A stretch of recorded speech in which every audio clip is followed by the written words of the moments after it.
Well, looks like everything started actively well. And I'm a whole, like, almost 2 minutes early, so awesome. We'll buy that. I think I'm turning a lot, holding still, but, you know. We'll buy VR chat doing what it wants to do.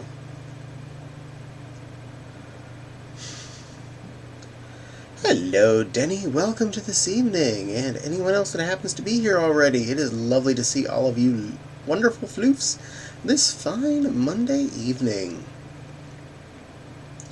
This will be the first Monday in quite a long stretch that I actually had to work. I'd been using my saved time off to basically just take off every Monday I could.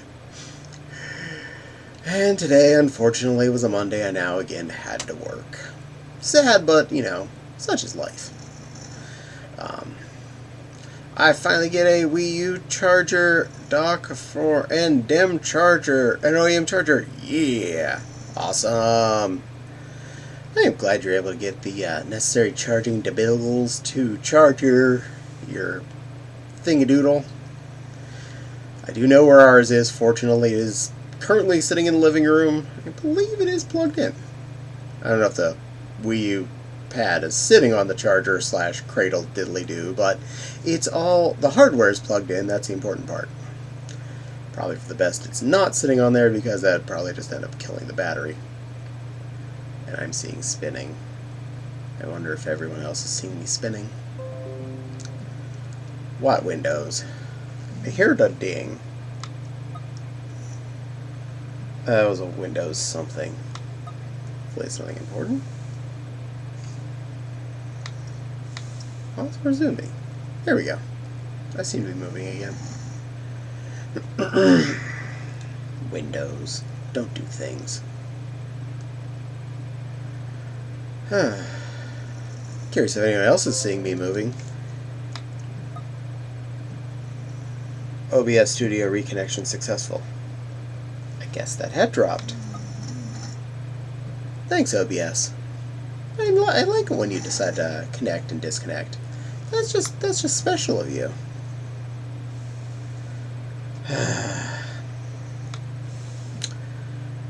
You don't need to do that in the middle of my stream. I appreciate when you don't. It makes my life more difficult. Anyway, it be Monday. Saturday we had a fun little get-together at a friend's house, and for Thanksgiving I brought the Twinkie, and it were good. 17.5 pounds of burb. Got up Saturday morning. Hello, Wild! You're about to hear about things that happened that you were part of. Got up around 10 a.m. Got the bird in around 10:30 into cooking. And we got there at about 3 o'clock and shared out some delicious bird. It actually turned out pretty well, and there are not too many leftovers in the fridge at the moment, which is good since we're going to be away after Wednesday, so I'm being a lot of turkey. We had leftover turkey dinner last night. I had a leftover turkey dinner tonight. And I'll probably have leftover turkey for lunch tomorrow, dinner, and following the next day as well. But we should be able to get through it. No wastes, no worries. Wii U gamepad chargers have a weird material that changes color and fray. That's almost every Nintendo product anymore. The number of Super Nintendos I've seen that are half yellow, half gray amuse me. I don't know what Nintendo does that they can't figure out solid colors that'll stay. And Emmy, yes you may. This is a very small world, so you'll be able to find me. Denny says that the first time I actually helped with Thanksgiving Day, I was so achy after working with Thanksgiving food for the first time. Oh, believe me, it's not easy to do the whole Thanksgiving dinner thing. Um, there's a reason why the only thing that I actually was cooking for dinner was the turkey and not everything else, or even a good bit of other things, because I have done a full Thanksgiving dinner basically by myself in the past. That's a lot of stuff. We ate around 1 p.m. Nice. I'm glad you enjoyed a lovely dinner yourself. Um, Even working on just a handful of dishes, it can quickly become a pile up. And there's an Emmy incoming. She's going to end up right over there, most likely. Oh, that's what's right over there. Okay. Boop. Go away, little menu. I gotta say, this is one of the biggest spreads I think I'd ever seen at a Friendsgiving in my area. We had a lot of trays of food and things. It was really tasty. Sweet potato casserole was too good. Oh, sweet potato casserole was delish. Miss Joan is the one that made ours. That's Javi's stepmom. And she does a really good one. Really reminds me of either Aunt Jane's or Grandma's from when I was growing up. And oh yeah, that's the ticket. And there is a little hob deer. Hello, Emmy. How you doing down there?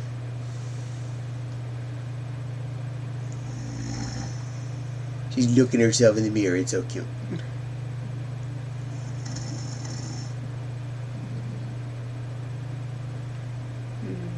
Trying to get something to work. I can't see you because you're on the other side of the post. Oh, there you are. Hello. Hello, little hob deer. Well, glad you found that one.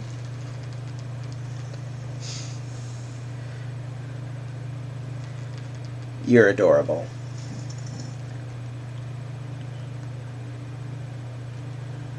Ooh, and something else. Ta-da! Ooh, a little purple hobkin. That's a chibi hobkin. Babkin. Baby conker. You are a good little Bobkin. Good girl.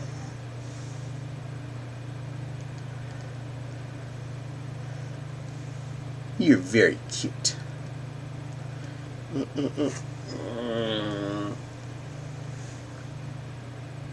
found a board. And you found a hot dog. Hot dog!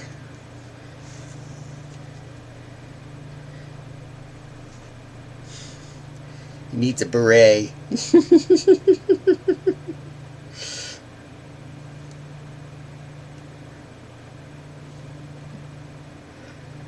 And a Grogu.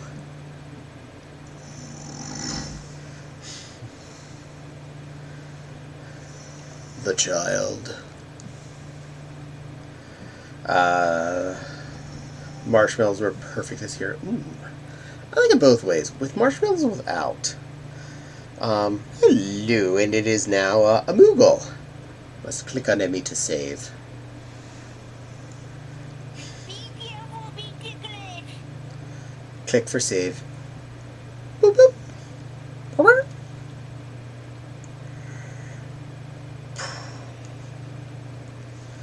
Ooh. Just got Sonic Superstars. Nice. I hope you enjoy your Sonic Superstars. Oh,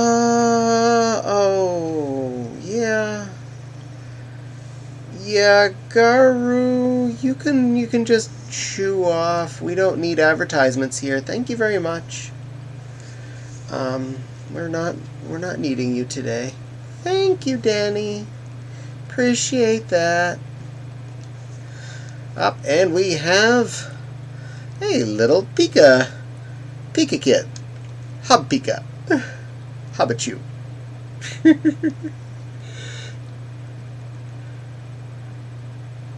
didn't see whatever it was. What's a Hopkin with Pikachu colors? He's cute. How about you? Pika Hob. Pika Kid.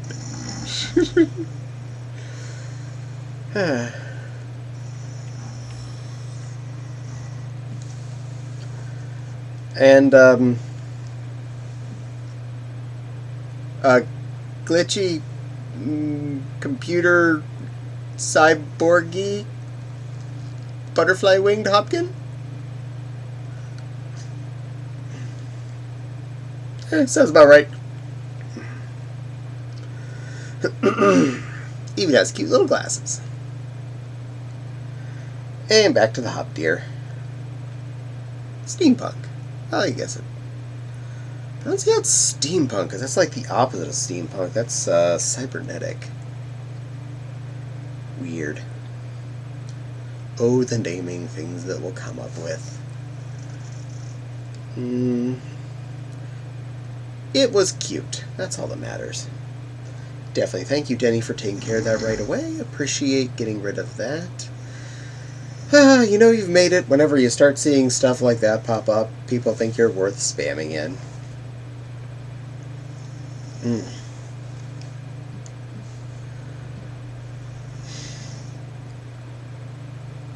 You have a block.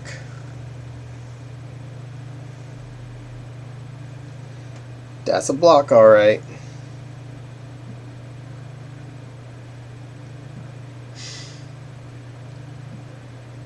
Are you having fun?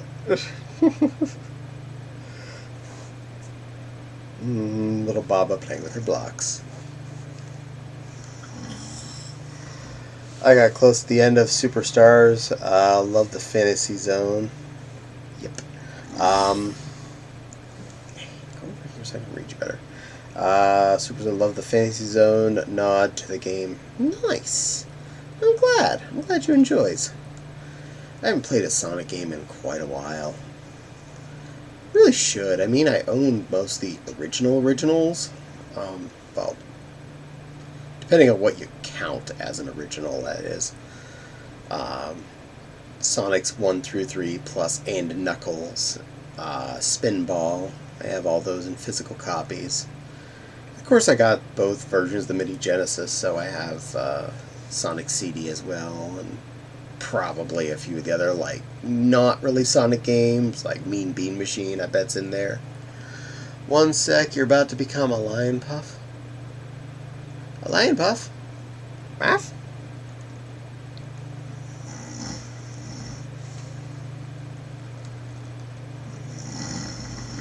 You stealing my pillow? I was sitting on that.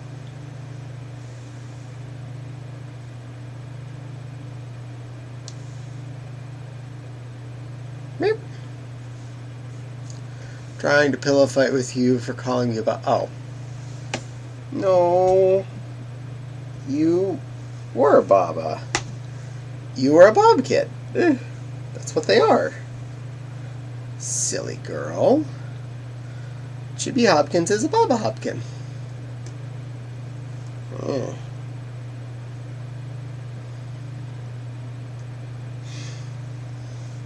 Stealing my seat.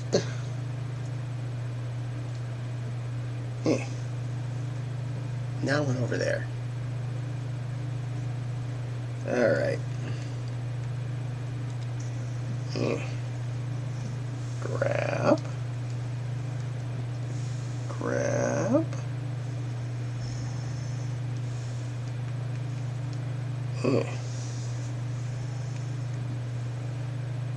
Now I can't.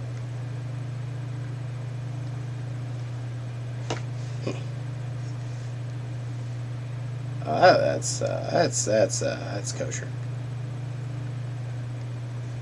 There we go. Close enough. Back on camera where I want to be. Good enough.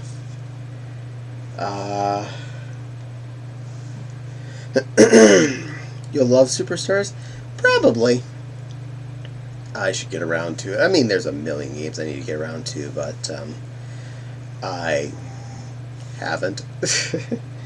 I played CD like a few minutes on my new copy of it, but I did go over to my cousin's house back when it was new, because he was cool enough to have a Sega CD and a copy of it, and I had trouble understanding it because of the whole time travel thing, and it goes really fast, and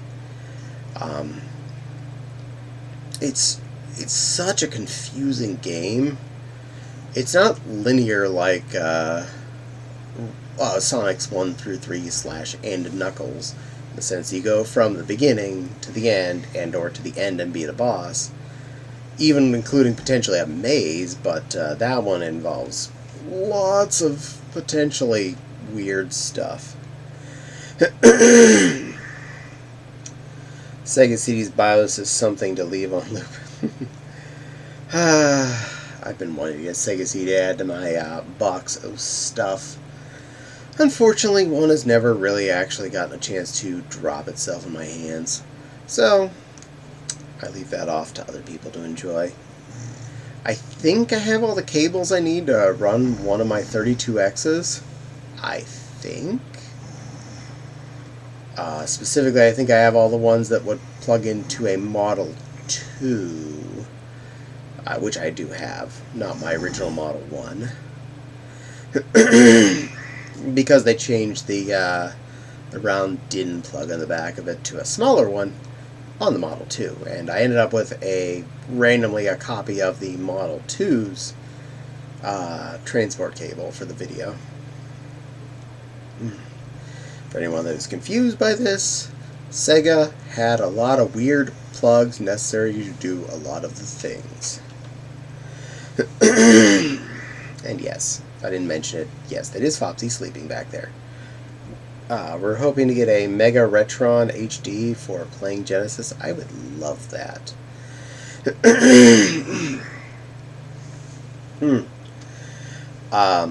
My Retron 5 is definitely one of my favorite purchases I got for playing old stuff. It is the only place I can put my NES games at this point, since my NES did straight up die when I was a kid.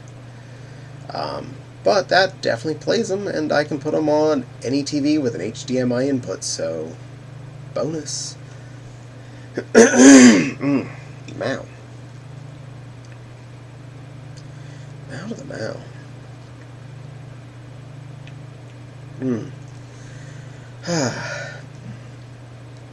Hydrate. Yeah, I probably need that, thanks.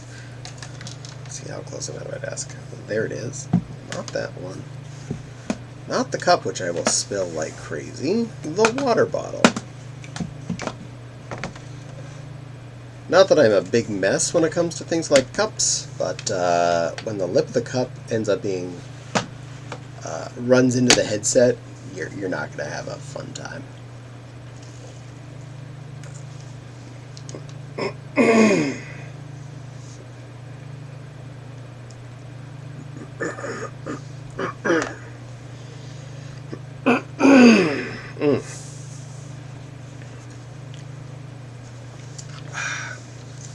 I am hydrated, to some extent.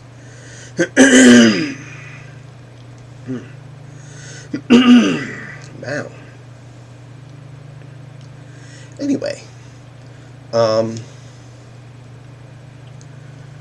today for my... Emmy left at some point there.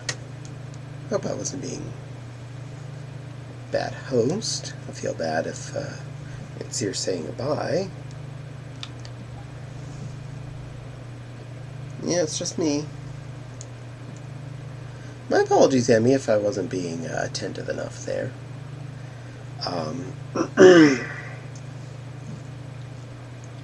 Anywho, boop, pop that off. Since we ended up with the turkey as leftover because, well, we brought it. Last night I made some French fries and a can of corn. We had turkey sandwiches with corn and French fries, and tonight I made a box of instant stuffing and a can of green beans, so I had green beans and a pile of leftover turkey and stuffing. So basically a mock mini Thanksgiving dinner, because it wasn't green bean casserole, because I'd rather have just green beans anyway. Ow.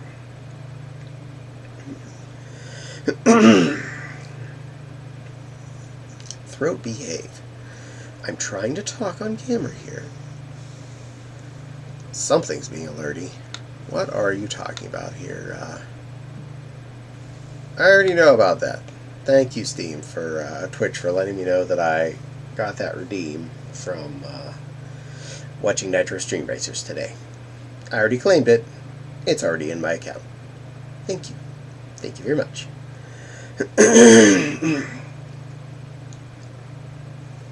Yeah, I probably need another one. You are right. I'm gonna go with that. Now, further hydration.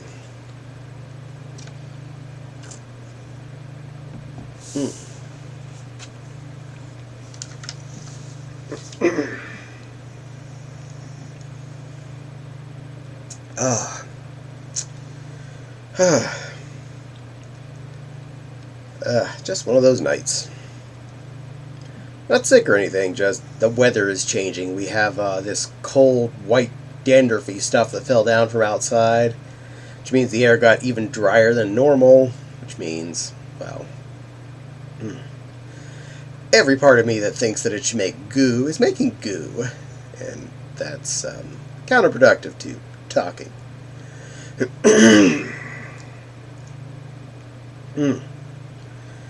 Herbal to the burble. Really anxious for MFF here in just a few days. The majority of my packing has been done since about a week ago. I have a laundry bag and a large tote is the majority of my stuff. The laundry bag is packed up and cinched. I had insomnia yesterday. It was, oh, I'm so sorry. I hate when that happens. Insomnia is no fun. The only major thing that's not done with my tote is it is not latched. Not because it can't be, more because I just prefer to keep it unlatched until I have to seal it in.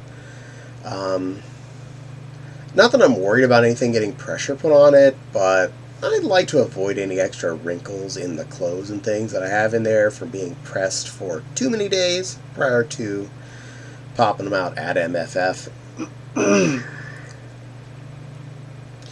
Relatively certain that all the heads and feet and whatnot will be safe of any squeeze due to the fact that they are quite well down.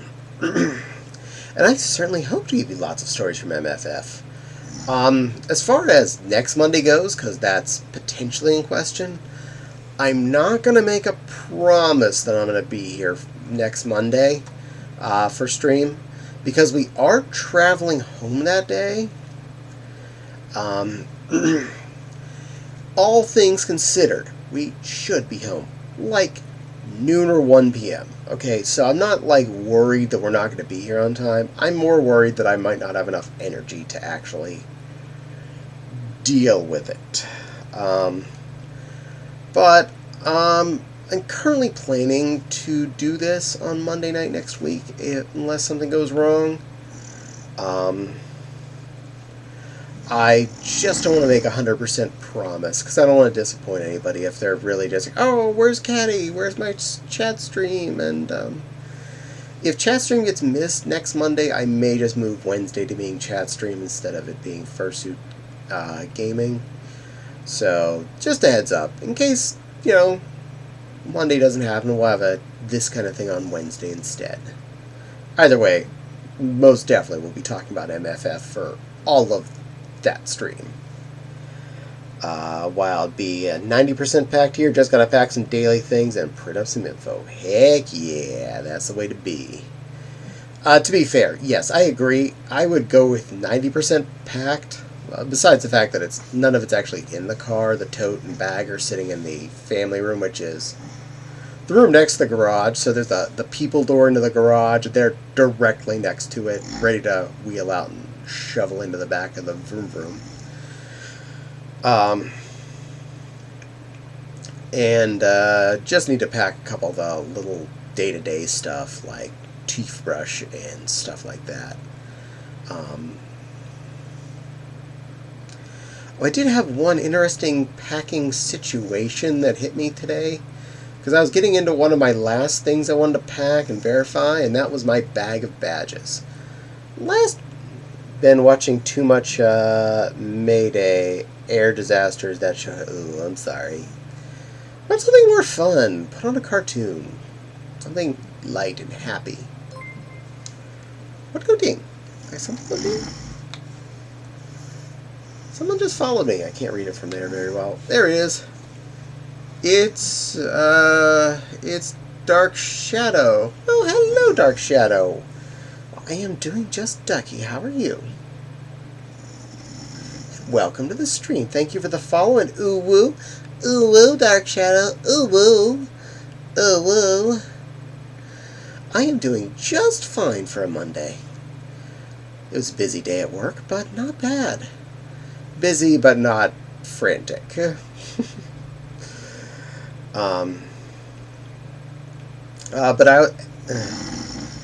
As I was packing, getting my bag of badges, that it's the same big Ziploc bag I've been carrying the last like dozen cons. I just switch out which badges are in there depending on which fursuits I'm bringing. And I was pulling out the Pixie badges because she went to Anthrocon, and it's just going to be Caddie and U2 here at MFF. So pulling out Pixie, and I was checking my my fan. I was like, well, it's not turning on. I was like, oh yeah, I took the batteries out. Cool, cool. So I took it in the other room, grabbed a couple of fresh Energizzles, and jammed them in there. Brrr, burned right up, perfect. Blows nicely. I was like, huh, I took out the other batteries. I'm just wondering where they are. I don't know. I'm doing good. Thanks for asking. Just a question. What's your favorite color? Because that can say a lot about a person. It is pink. It is definitely pink. You can't tell by the room I picked to stream from today. It is definitely pink. Very pink, pink. Pinkity pink. Did my VR crash on you? I'm sorry, Emmy. I wondered if I'd scared you off or something, but I still love you. You're allowed back in if you want. I'll re-beep you in if need be. So after I started pulling out all the other badges that I didn't need, I noticed, well, there's the batteries. Yeah, I took those 2 Rayovacs out of the fan just so they'd be fine and they'd just be safe, and they're not in something, so they wouldn't. Oh, they leaked. In the bottom of my badge bag. Fortunately, there was almost no damage. None of the actual badges were damaged. None of my buttons that were in the bag got any injury. The only thing that got anything on it was a chain. You know those kind of ball bearing chains that you can have as keychains? A long string of those is one of my badges came with, and it had apparently gotten in the wake of the acid flux. Fortunately, I was able to dislodge it because it still just has the basic little flick off thing. You put a ball in one end, each end, and you can pull them out if need be. Unstrung it from the badge, and it took the chunk of chain and started by running underwater for a bit to get a lot of the chunks off. Welcome back, Emmy. And after I got most of the chunkies off of it, I put it in a little cup with isopropyl alcohol, and that almost immediately soaked the majority of it right away. Which is like, oh, good, good, good. And I currently have it sitting, resting in said little cup of isopropyl in my bathroom by the sink. I'll check on it a bit. Rawr, welcome back, little Emmy dear. Oh, you're a little dragon, Drew. Who's a cute little dragon? You're a cute little dragon. Flappy, flappy. Rar means dragon, and rar means love you in dragon. Oh, you so cute. You go rawr at me. Rawr. I don't know if you were in Flopsy's Twitch, but I wanted to thank you and the stream for taking me under your wing and showing me a new way of VR since um my hard drive is port.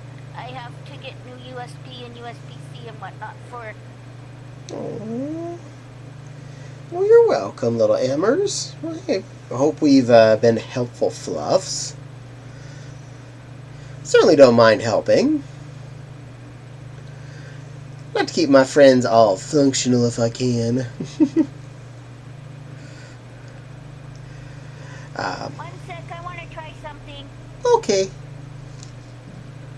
Boop.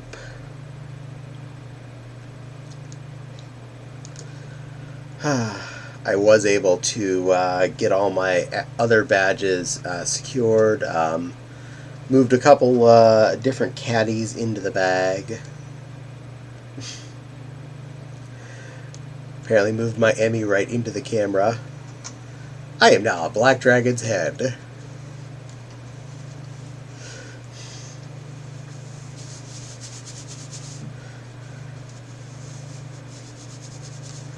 I found Leafeon. Nice! Would you move at least sideways? Thank you, because you were, like, on the camera. You're adorable. I like Leafeon. That's a good Pokemon. Good little vegetable. Doot.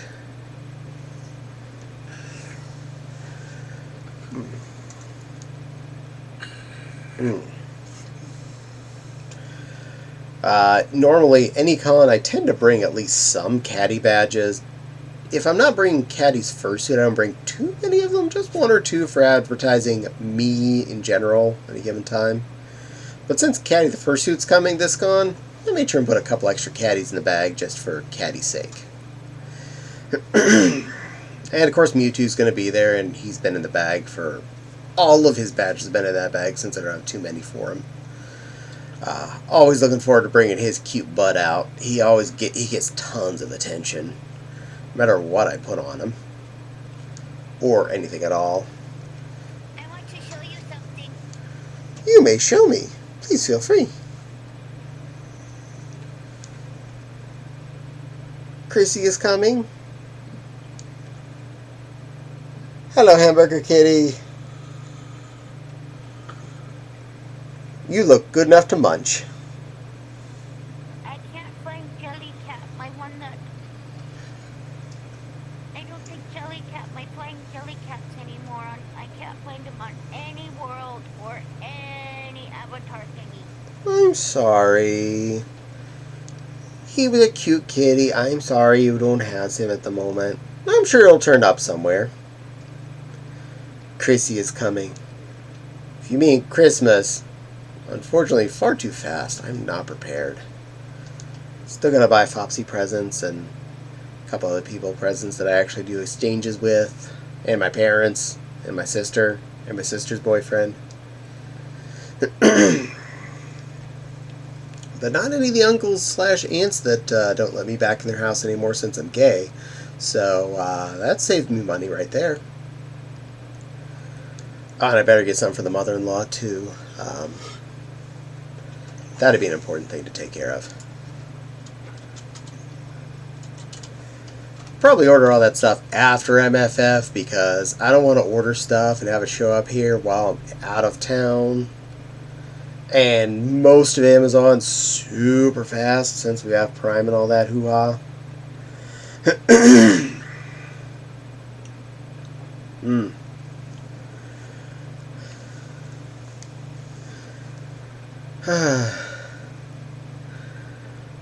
I got a few things on my wish list I'm hoping I end up with, but I don't expect anything.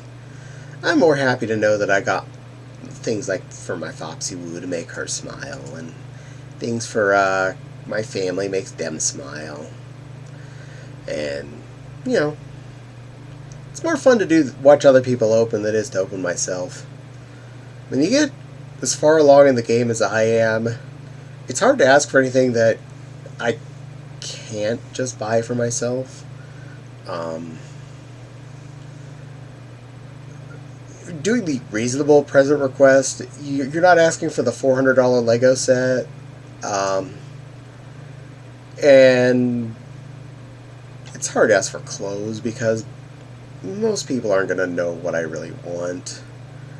Heck, most of the time when it comes to me buying pants, it comes to me sniping Walmart the moment they release a pair of whatever this year's pink fuzzy pants are. Me getting there and getting all the ones that are 2X or higher. And then go, hee hee hee, they're all mine. No other fat people are allowed to have this kind of pants. They're mine. Yeah. Assuming mine actually gets them. If not, I have to go to all the surrounding Walmarts to find all of their pink fuzzy pants. I have priorities in life. Something go bing? Oh.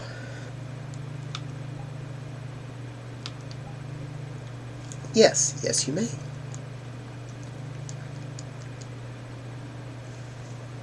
Ta-da! I got a beep. I let beeps in. It's a very huge world, Denny. I hope you can find me. It's very big and scary. It's not. You actually can see like 90% of the world, even though it's super closed in on me.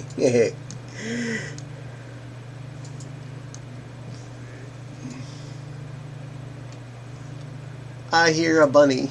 There's a Denny bunny. Welcome, my lady.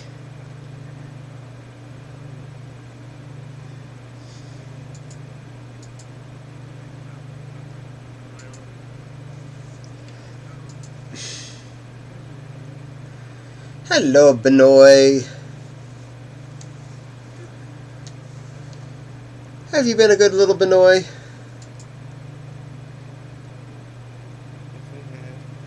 Good girl.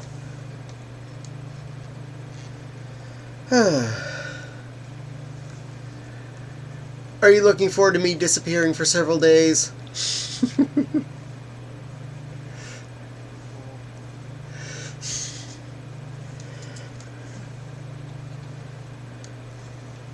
Biggest concern with any convention is worrying that the car will have a problem and we get stuck halfway, either there or back. So far, MFF, we've not broken either on the way or back, so that's a good sign. Caught in traffic? Yes. Been in scary Chicago driving areas? Definitely yes. No, I am not. Need my family of 3 with you. Aw, well thank you, Ems. Don't worry, we'll be back. You're only going to miss one Fopsy stream out of this situation, and we should be back on Monday. More than likely, we'll have at least some presence on Discord, but no promises, because we'll be out doing stuff. Hanging out with people and buying stupid things at the dealer's room. In fact, I have a couple of things I'm looking for. You know what Denny is? Denny's a Animal Crossing bunny girl of some kind. In a maid dress. Oh, that's Chrissy. Oh, that's why Chrissy was coming. Oh. I didn't know what Chrissy was. All diamonds at the moment. Oh. Apparently you're not loading for Emmy at the moment. Hopefully that pops in for you.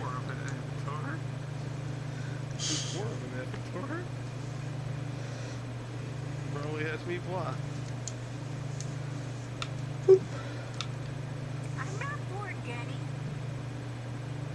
Then you probably blocked me. As in, like, 4 avatars. Could be. Yeah, you probably can't see my avatar. Yes, if you select on Denny and make sure instead of the shieldy thing, it shows the eyeball thingy. It'll make sure that you can see Denny's pretty Benoy self. I'm also a maid. Also a maid. So Denny's here to clean up. Commander says, last time I did MFF, I drove through Chicago. And I went faster on the streets than on the highway. Yeah, you see, that was the. Denny, I don't think we're friends. I think that's the problem. Oh, well then, friends Denny. I don't know. Well, friend Eddie, that's great. Um, Because I had to redo Caddie, I had to redo Nepal, and I had to redo Flop.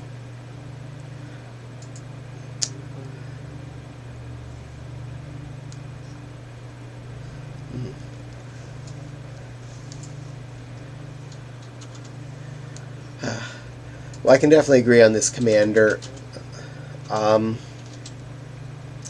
the second time we drove from here to MFF, the GPS redirected us from the outskirts highway that I was wanting to go on to one of the Beltway highways that was like 8 lanes wide. It's showing me as a. Sorry, Caddie, didn't mean to interrupt. Denny, it's showing me as you as a. No Animal Crossing. It's giving me a weird one. Probably a fallback avatar. Are you on standalone right now, or are you plugged into your computer?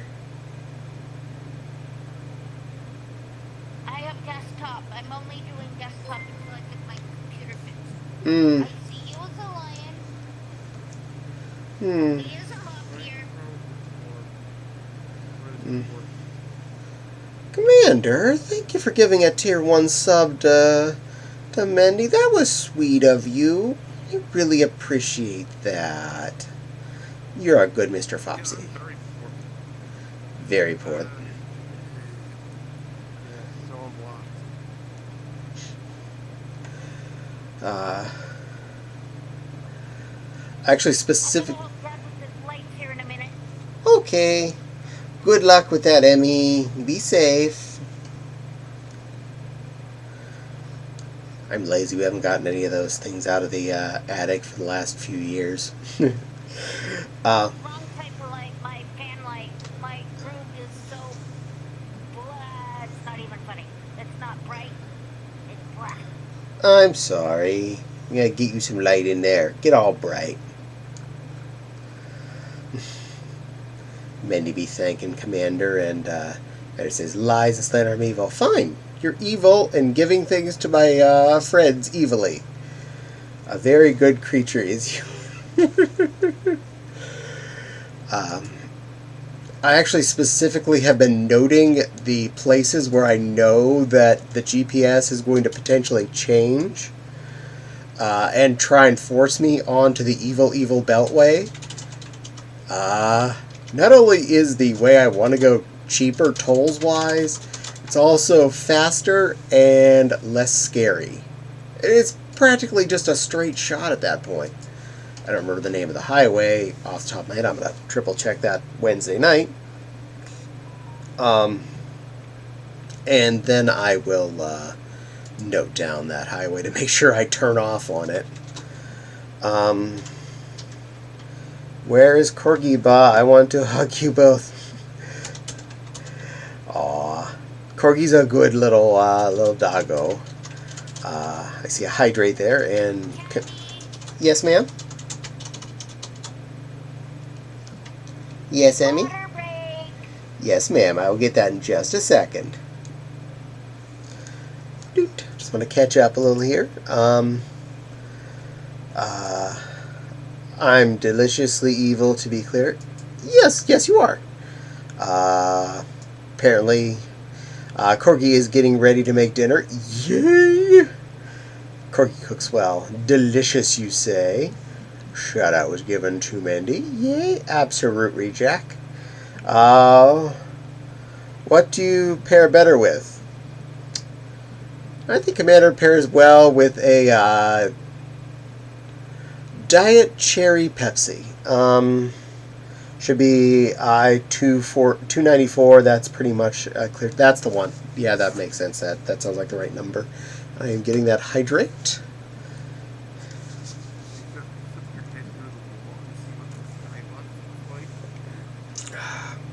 It looks like it's Unity, but it's just Mm. North. Mmm. Nice. Pop back You on. know that default skybox that you see in Unity? Yeah. It's a different color. Pillow lives down there now, It looks apparently. like it. It looks like it. So when I am tapping between chat and Twitch, Denny's his bunny or her bunny, her bun bun. Yes. Yep, if you're looking on Twitch, you'll be able to see the bun bun, because that's where she is, for sure. Because she's on camera a little bit. At least a little bit. There we go. Benoy. Hey Denny, who do I remind you of? Oh, I don't recall because I haven't been in VR in a while. Sad to say.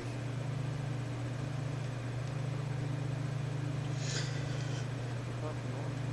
My battery's very low. Oh Very, no! very, very lax on it. Oh, doggy. Charge your I'm stuff. aboard. I'm board without the hat. I'm down with that. Benoy. I'm currently pairing with habanero chips and sneezing. I'm also okay with that. Habanero is delicious, but, hey, at least it's clean your nose out. Agreeing with Mendy, of course. Little Okay, hobdoglet. so I want to tell you something. So when I first tried sushi, nobody told me what the big green glob of snot was. Oh, the fireball. No, the wasabi. I took the whole thing in my mouth, and it's like, oh crap. Yes. Yes, the fireball. Japanese horseradish. Eh, It made my eyes water like, and then and a couple Saturdays ago, I had my first taste of actual habanero salsa, and I kind of liked it, habanero can be but it burnt tasty. my nose. If you're getting wasabi in American, it's that green paste. It's mostly just regular American horseradish with green coloring and mustard. Just heads up. What is? Yeah, the wasabi that's in American stuff. You're not going to get real wasabi on this side of the Pacific. Oh, I can't think of her. She's my favorite. Isabel. What? Isabel. Is Isabel? I knew it was something Bell, but my favorite is Mint the Squirrel. I love Mint the Squirrel. We also want Mary very much. It is impossible to get on a town for real. I like, I think it was Raymond the kitty that you could put in a maid dress.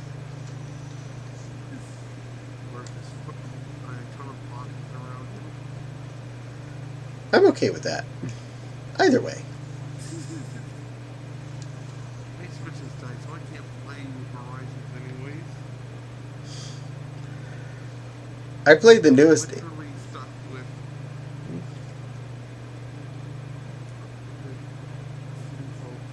Mm, I played the newest Animal Crossing for about 5 minutes, and I was bored. Not that kind of bored, actually bored. I think new Horizons. New Leaf was the 3DS one, wasn't it? Yeah. Yeah, I made it about a week into that one. For me, Animal Crossing just turns into chores, and then it feels like I could be doing actual chores, but why am I doing chores in a game? If I'm playing a game, I'll do something fun, and to me, sweeping up leaves is not fun, or picking weeds. I was like, if I'm going to be picking weeds virtually, why am I not just going outside and picking weeds? Have real ones. That's why you go to the Asian shopping. Well, you gotta be careful. Mm.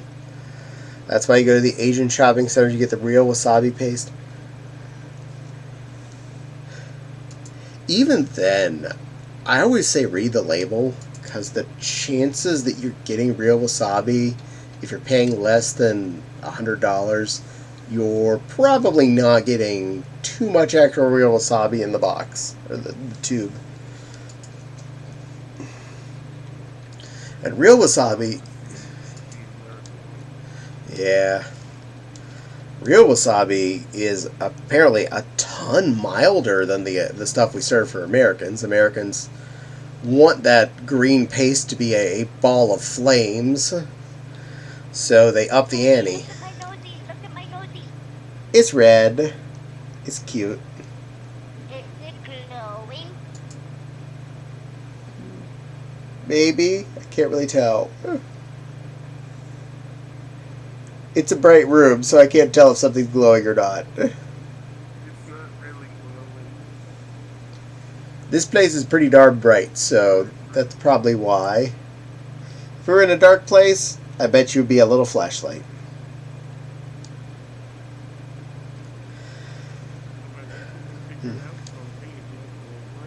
Hmm. I've been using Google Camino boards, and I've been actually getting the waypoints from that and using it to buy bits. Nice. Yes. It works out perfectly to save up the bits. I've been using Bing Search every day to get all my points in that, and apparently if you save up 6,000 Bing points, you can change for a $5 gift card for Amazon. That's interesting. Currently I'm holding on to about 8,500 or something points there. I need to cash in a $5 bill. Hee hee hee.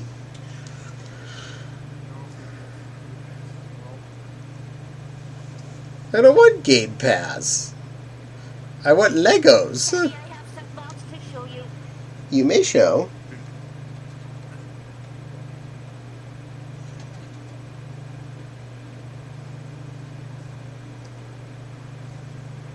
It's a very pretty white and blue and yellow hopkin. I like the coloration. It's the lighting of this road. It's the weird lighting. Doink. Now you're small. You are very pretty. That's a good choice. Okay, Game guys, Pass. don't laugh, but I have one more. Pardon me, Daddy. Your legs twitching. Your legs twitching. I like switching. I don't even. Oh. Because I'm in a weird spot. Yeah, you were off the edge of the bed there, partly. So your leg was probably freaking out. And you found a porg. Porch. Giant porch. I'm getting a good view of its backside. Giant porg butt in my face.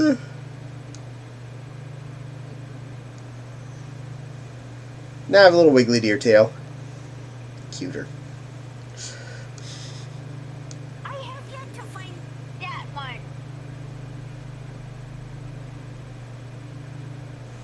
Hey, there is one after that one.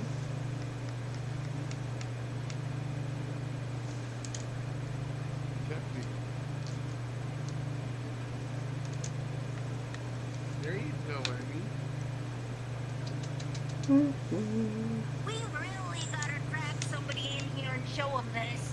'Cause I don't think she knows about the public one. I'm sure she's well aware of it. I'm sure someone has showed it to her. Hey, I'm taking lines. It's kind of expected at this point. Probably not a model. Yeah, it's got the old hair after all. Not a model.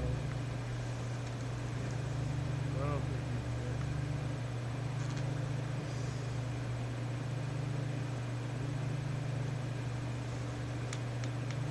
They put it in Europe for some reason? No. Doot. Yeah, Mindy, I could spend it on Gaming Pass, but there's so many other things I could buy. So many Legos and so many pretty items. Heck, I got my fabric off of Amazon at this point. And there's a watermelon hopkin again behind me. Hello, watermelon Emmy.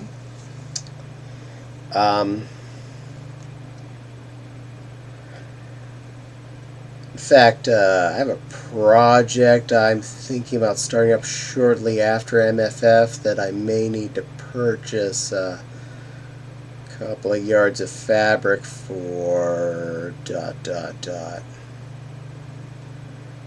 If everything works well, that is. First things first, I'm going to see if I can find a appropriate face base in the dealer's room. If I can, that'll give me a good head start on the project. I already have a blah blah blah. I found it in the pond. You did. You're a little snappykin.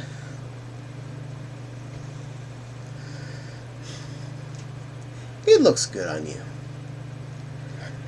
I've had a project running through my head that I'd really like to get a go on. I think I can manage. I think I have the skill to make it work. The hardest part is I'm looking more towards a more form-fitting bodysuit, nothing too loose. And that's the harder part for me. Hey, Caddie, Yes, ma'am? I got to go. We're having moose for dinner. Okay. Knuckles. Yeah, you be a good little girl. Be a good little dear. Enjoy your din-dins.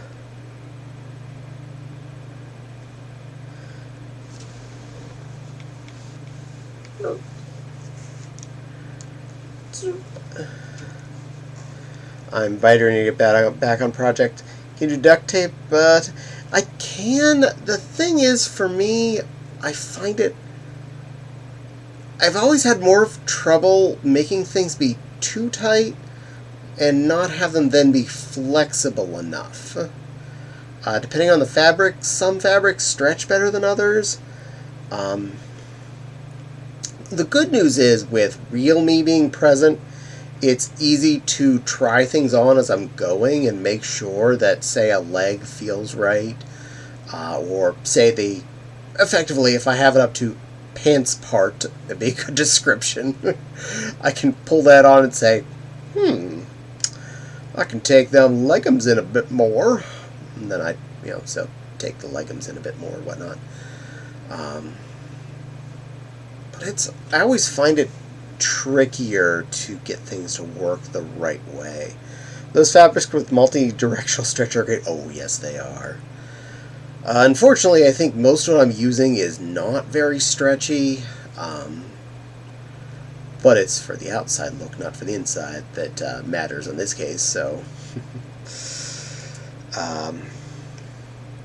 I do have another project that involves some four-way stretch shiny pink spandex stuff, but I've been having that on a back burner for several years, and that fabric's been sitting on the shelf needing to be done. But, I'm bad at stuff like that. Too many projects, not enough sewing hours. Buff cowboy. Hmm?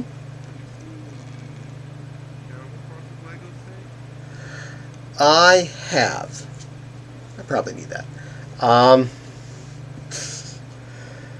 Hi everyone, sending positivity and love to everyone and to every streamer. Oh, thank you there, Buff Cowboy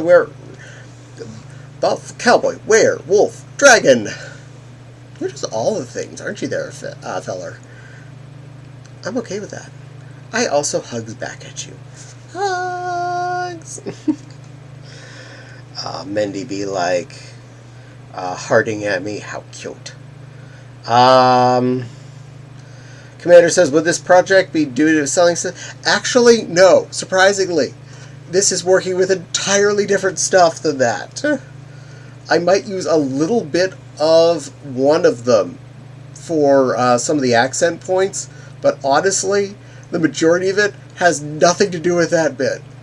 It's an entirely different thing that's been bouncing around in my head, and I'm just like, I can do that. I can make that happen. Don't worry, what I got off of you has actually made several things so far, including the trim on that new cape that I'll be wearing in MFF, which I am so anxious to wear out. Plus, one thing that's embarrassing that I made that's actually sitting on the couch behind me. I used a lot of a big chunk of the super short pile stuff, which is really amazingly soft. I was really happy with that. Part of me was worried. Oh no, is it going to be a lot of that bad, chunky short pile stuff? And no, that was actually really good, dense. It was really short, but really good, soft, dense white fur. I was really happy with that. There's a lot of it, too, because that's thin and that's a large bolt. Plenty to do with that. Dragon Beat. Just call me Dragon for short. You got it. Commander be like, great. It is, and I'm happy about it. Don't worry.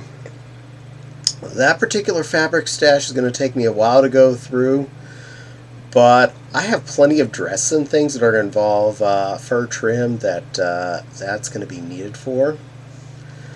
Probably will actually use some of the long pile on the thing that involved the shiny satin spandex stuff. So that's going to be a interesting combo. Looking forward to that. Denny's writing things.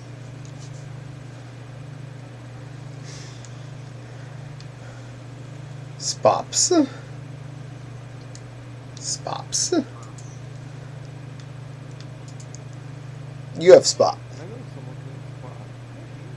No, I have no spots. There are no spots. Do you see spots on this lion? No. I'm spotless. There are no spots. Silly little girl. Little Hopkin. Nepal! Hey all, Plosh Flops. Hello, Nepal. Well, there's spots right there. Mendy sees spots. That's right, Nepal's here. Nepal's a spops. Dalmatian and Alliance. Now, Dalmatian suit, that is one that I started to make a long time ago. I don't even know if the remnants of my start even still exist. I made it as far as the arms were done. That was it. That's as far as I got. I don't know why I started with arms. I don't know why that's where I stopped, but I ran out of steam. Paul be like, not spots, rosettes. Deep Caddie lore. No, Caddie is big. Fopsy just fibs and says I have spots. This is not spots covered up with powder. Fopsy is fibbing. Where would I get a tan powder to make such an even result to make it all look right? Y'all are just silly. Y'all are silly. This is naturally Caddie colored. Those sure to look like that. There are no spots. I am spotless. Toot spotless. My thighs are completely normal.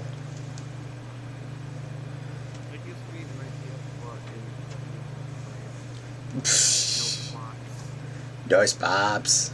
Spotless. Spotless lion.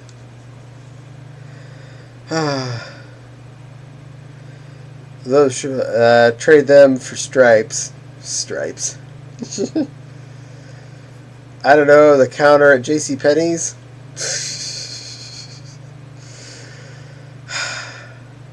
No. They don't sell that kind of a color. This is too odd of a color for them to have made a makeup to match. I know you have spots, Caddie. I mark that doesn't make me have spots. It means I need a bath. Also means I need to take the markers away from Fopsy.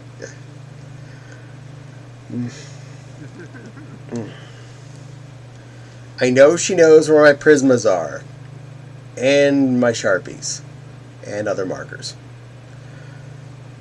I should go back to hiding those again.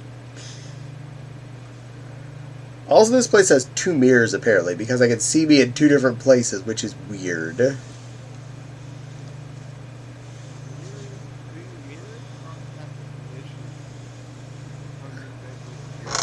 Nice. Try walking through it. You can't fall through. Well, I'm not gonna fall off the bed. Ah.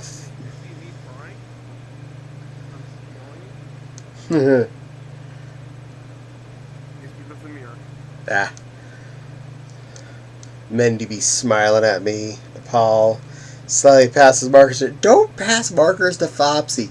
That is dangerous. Fopsy will make a mess, and I will have to clean it up later. Do you know how hard it is to wash all that marker off of me and off of things? Apparently the mirror is global because when you turn it off, you're turning it off and on. It's turning off and on for me too. Master.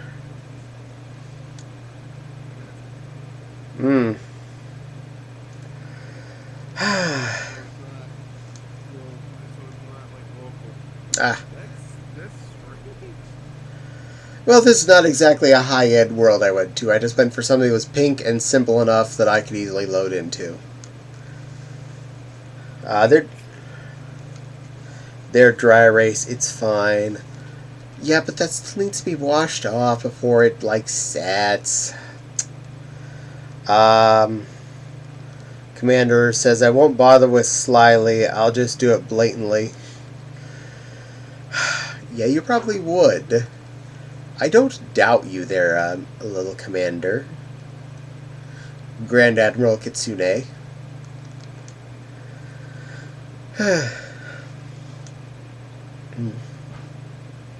Speaking of a Grand Admiral, I was actually really happy with how he turned out in Ahsoka. Not going to spoilers everything. I figure everyone at least assumed he was going to fully show up with the way things were going. But I was really happy with how they did his character, both the look of him physically, his voice, feels like I would have imagined Grand Admiral Thrawn. He still matched really well with how he was in Rebels. And yeah, just straight up, he was 10 by 10 a really good Grand Admiral Thrawn. That and the fact that his Star Destroyer... I don't know if you've seen it, but they actually are doing a full series there. And I'm admit that Disney Plus got the rights to it. Yeah, had been showing up on previously HBO, now Max. But we have both those services, so I still get to see it, so I can't complain.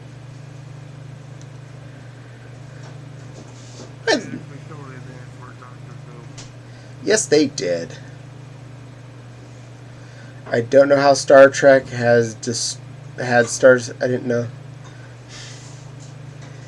Nah, Star Trek, Mahendi. Silly kitty, tiger.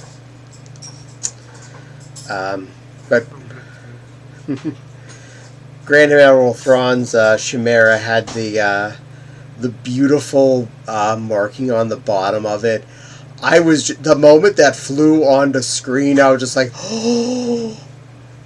I'd seen it in the cartoony 3D version, but the fact that we had I know it's still a 3D model. It's not, like, really there. But the moment we had his ship fly into screen and you saw it from the underside and you just saw the correct markings underneath that thing, I was like, oh yeah. That was a beautiful, beautiful Star Destroyer. Honestly, I've always liked Star Destroyers since I was a kid. I thought they were a really neat construct. Yes, I see that. They're Denny. And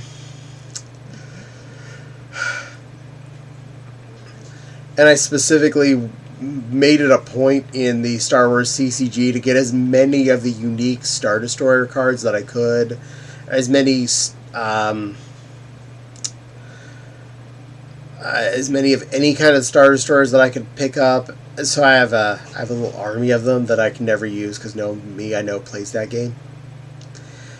Denny wrote Teacup Lion up in the world where you can't see it, but it's there, I promise.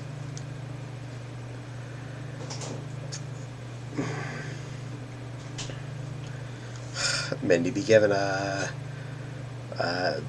one of Sonic God's smiling lion icons there. How cute. But Zaphod Beeblebrox needs to just phase in and out of the Heart of Gold. Yeah, you know. Porcelain Throne.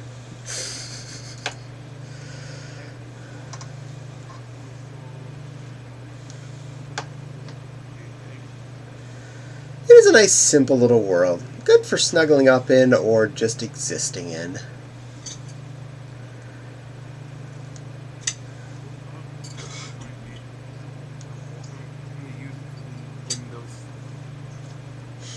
It looks like the Windows XP background. And good evening, Fleminier. Welcome to the stream this evening. It is good to see you there, Floof.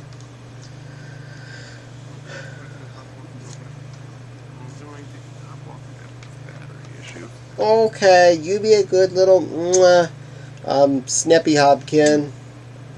Oh my god, my nose is tingling right now. Yes, I think I got Phantom Sense again. Good girl. Welcome back to Phantom Sense. Oh my god, it's actually, I actually feel it in my nose right now. Good. I have done my job. Oh my god.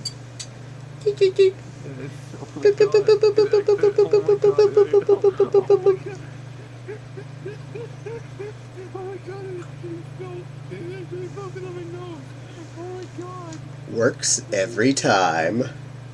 Bye, cutie.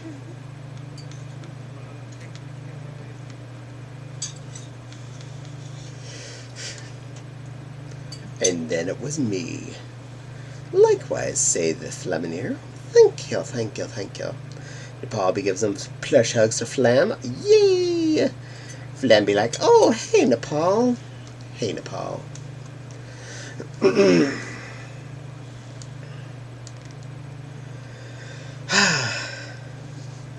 And then there was one. Yes, this happens. That's not necessarily a bad thing. I don't mind being by myself, but I don't mind when people are here. I'm all for both directions. I'm a social critter and a non-social critter.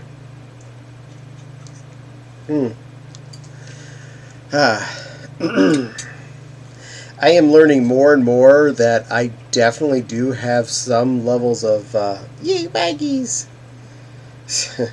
Sonic God does have some really good icons, doesn't he? I should sub to him just for those.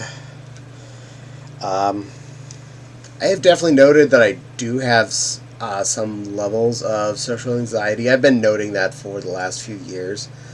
It's just been getting clearer and clearer to me. And it's not that I'm going to avoid social situations, but I recognize the fact that certain times I get a little more stressed in them than I would like, just for busyness. I recognize it more when I'm in a smaller room with multiple groups of people with different conversations going on. And I will say this has happened both in real life and in VR in the recent times, so I can tell it's not just from VR, and I can tell it's not just from actual physical people. All that means is I need to make sure if I'm in one of those situations, find a way that I'm only involving myself in one of the conversations at a time and doing my best to not listen to the other one at the moment. Not because I don't want to, I want to ignore people. Mostly because it actually starts giving me a headache when I'm processing this conversation, that conversation, and the one in the other room all at the same time and trying to keep up with them all. Listen to all the different voices. I can do it, but it gets really frustrating and really headache ready so fast.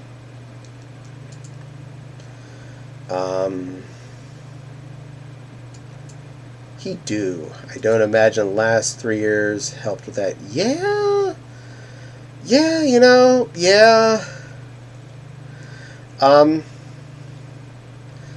Having a lot of non-exterior social time, it probably did exacerbate the situation when you go back into social situations, which are now a lot less frequent. And generally, for the people who are very outgoing, the moment they're in a social situation or they're all pent up for social interaction, not only are they going a mile a minute talking, they're also doing it very loudly. And then everyone else becomes loud around them. So you have now a room full of 2 or 3 loud conversations going on at the same time, and someone who has been spending a lot of their time sitting in a fairly quiet room with the TV turned down as low as it can be to still be able to hear everything going on. And now all of a sudden you're in a room with everyone shouting around you constantly. It hits so hard. Yeah, that's hard. And Fox be like, yep, to the imagining it, the 3 years it helped, and then being all happy that Nepal passed her the markers. Mindy be like, yeah, that's hard.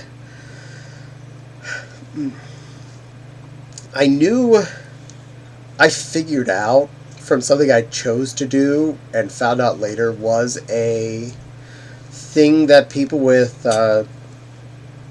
social anxiety issues often do, and that is wear headphones when going into public places to block out all the noises.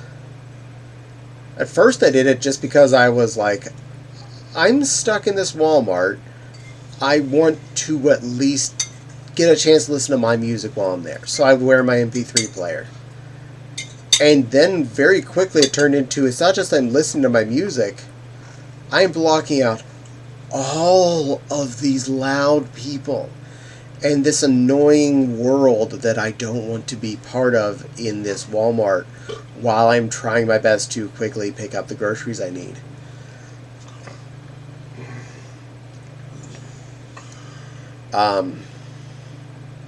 And I found I do that in basically every store now: Walmart, Meijer, Kroger, Sam's Club, wherever. I tend to, before I go into the store, if I'm by myself, before I step out of that car, the MP3 player's on. A specific song of some sort that I've picked out is queued up for the first song, whatever I'm in the mood for at the moment. And then it's set to shuffle from there, and I'm ready to press next if I'm not pleased with whatever it comes up with. But yeah. But you can't do that when you're trying to be social at a friend's house or in a VR instance with friends, because this is what you're here for. I actually stopped going to one of the meetups that happened Saturday night that I've been going to because it was getting too crowded and too noisy and too many conversations going on at a given time, and I was actually getting a headache just sitting in the room with all of it going on, and I wasn't part of any of the conversations. I just felt like I was sitting there trying to absorb flack from 3 or 4 angles at once, and still felt like I was ignoring like 2 other groups of people that were out of the same earshot region. I was like, yeah, this is not working for me. This is really, really not working for me. I don't need this. This is actually just causing anxiety.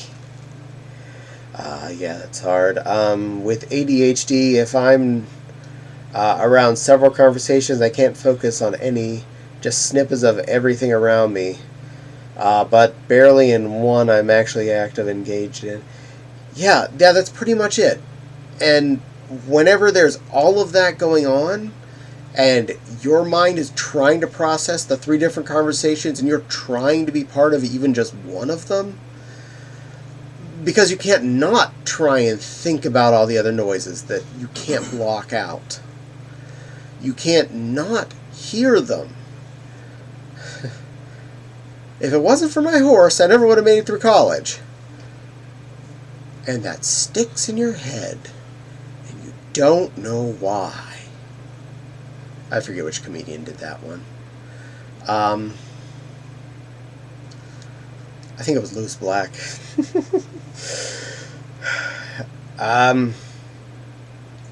But yeah, even that one conversation you want to be in, because your mind is so busy processing 3 other conversations you aren't in, it's hard for you to think about what you want to say to add into this one you are in. And because of all the other noise points around you, trying to listen for that social cue when you can get your word in, and then having a word to actually be able to add, because now your brain's going a mile a minute trying to process everything, and you want to put something in your head to talk about, and the best you get is ha ha ha peanuts, and then people just look at you like you're an idiot. And I was like, I'm not an idiot, I just can't think with everything. The funny thing is, I think with a bigger situation, it is easier to not pay attention to everything else around me. Like, say at MFF or whatever, I will have an easier time paying attention to the 2 or 3 people I'm trying to talk to at a given instance, because I am focusing on them, they're focusing on me and maybe one other person.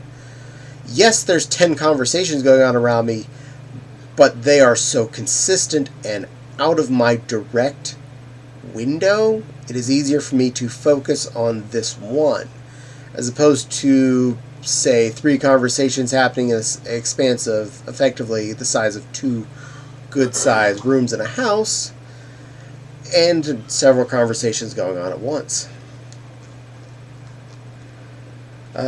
Brains are weird. Yeah, they are. Wild says, Mendy, I have the same problem. I want to focus on one convo, but then I want suddenly to focus on others, so I get snippets of this and that. Exactly.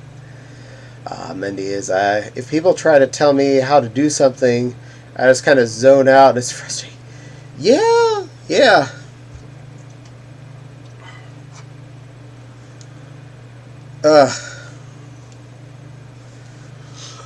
Honestly, with instructions, if someone's trying to tell me something, I want the simplest possible description.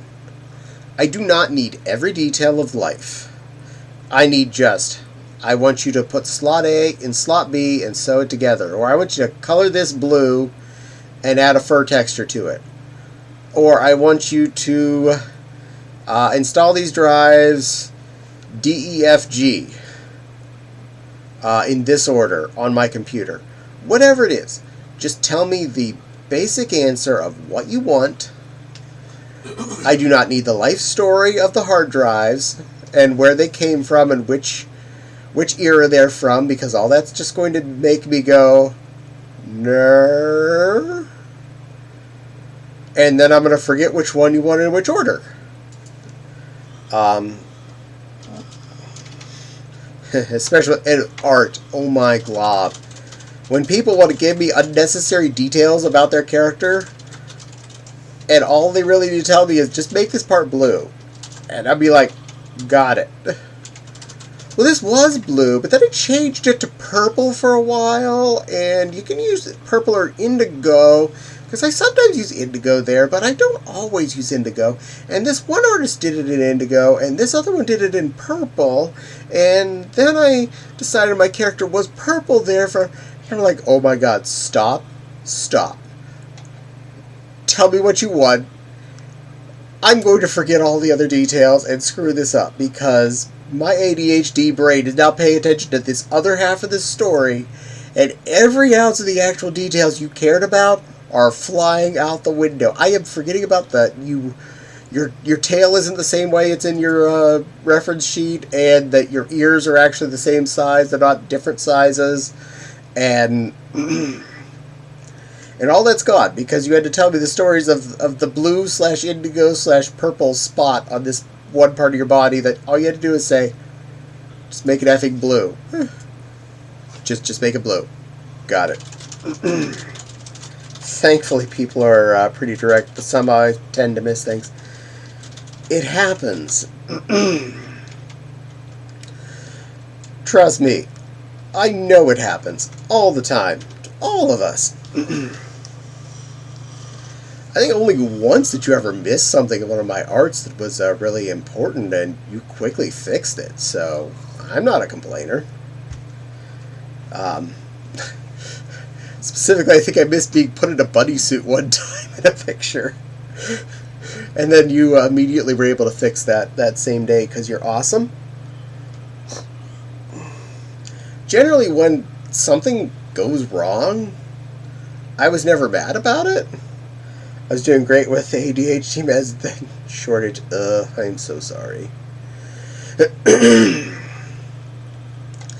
Oftentimes, if something is not exactly how I said it and you did it slightly differently, I actually like what you chose better, so I never say anything because, like, oh, I like what you did there. Either I said it in a way that didn't make the sense to what was in my head, or you heard it differently, or you interpreted it differently. Either way, anytime, other than that, I think that one time only, you successfully made things better than I was thinking anyway, so I was like, I ain't complaining. I didn't spend too much money on this because Mendy loves me and undercharges for some reason. Because he's a really awesome artist and does great things for me and doesn't complain about Caddie art being in pretty dresses and being a skinny thing and not a giant inflated object like seemingly 90% of what Mendy has to draw. I'm like one of the few things that commissions you that's not chub, I think.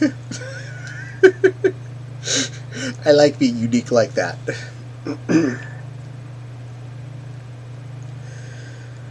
Speaking of which, I think I have a couple ideas I would like to get done sooner or later by you because I want to see your interpretation. We'll work on that after MFF, I suppose. I want to see how much I don't spend there before I spend money on more art because, well, at least one object I'm looking to pick up there. I forget exactly how much it costs, and of course, you know, the costs of food and I parking and stuff. That's mostly because I haven't opened publicly in a long time. That probably does make a big difference. In fact, I usually forget to ask if you're actually open before I ask if I can commission you. I just say, can I commission you? And usually say yes. Still about 3 weeks before you get back to art. Well, that's fine, because I don't have anything in my head yet. For sure. Well, I mean, I have something in my head. I don't necessarily have a thing in my head and the ability to pay you money at the same time. So, math. Yeah, I gotta start looking for next year's Xmas card artist now. Get at it, Commandy. Get them arts in. Get talented people. People who aren't Caddie.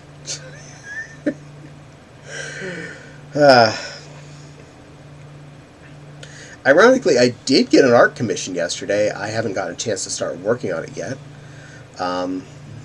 It's my one regular customer, and this time in a Christmas dress. So I'm really looking forward to working on that after we get back from MUF. Unless I have some time to start on it tomorrow. But I don't expect that. I already know I have to both load the car tomorrow, get a shower in, record a fursuit video, and be at least somewhat present in Fopsy's stream as much as I can be. Because, well, I try to be a good helperton. And not stay up too late, obviously, because I have to still work on Wednesday and do a stream on Wednesday and Commander Redeemed. Oh, did you send me a request? I'm sorry, Nepal, I'm sorry. Let me take care of that, then I will redeem my hydrate. Doot. Sorry, I often don't hear the ding, if you haven't noticed. So, yes, do that if I appear to be ignoring you. There's the water.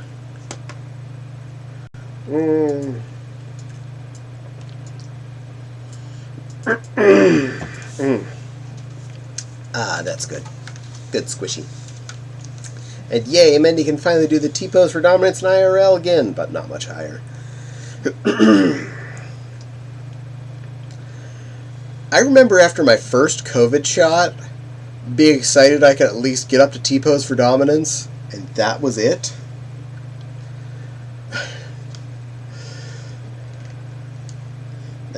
There you are, Nepal. It pooped you in. Hello, little fop. You're a very adorable little Vulpix. It's a very big world. It'll take you hours to explore. Enjoy the JPEG window.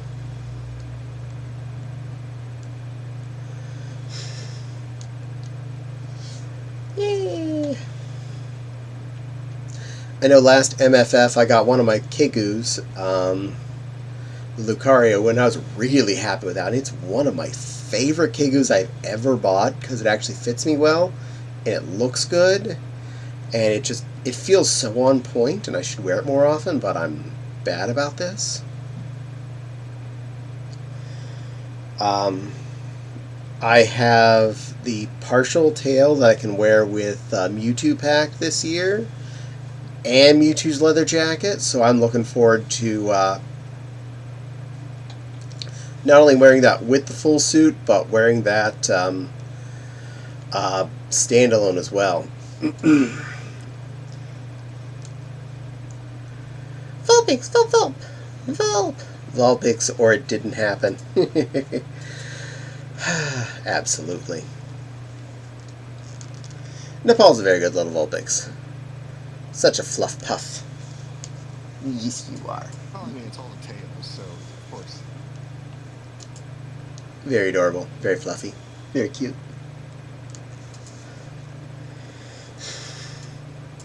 You are so getting hugs this weekend.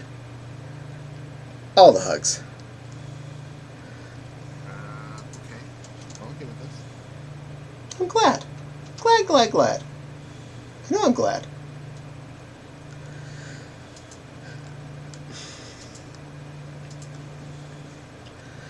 I packed extremely frugally this year, so if I can squeeze an extra dress in the car, I might, but I'm thinking Flopsy may have already claimed every bit of airspace we have with Kigus and plushies.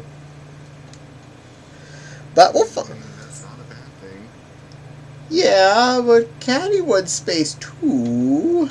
For dresses and things for me too.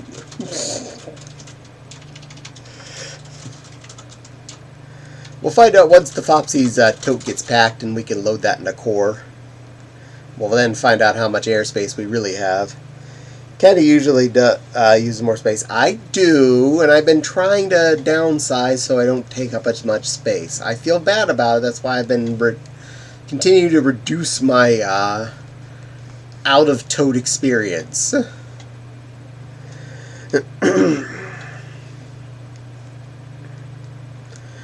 Also, another reason why Mewtwo is not going to Anthrocon this coming year, because he takes up a lot of room, and I'm trying my best to not take up all the room in the car. Trying to be a good lion. In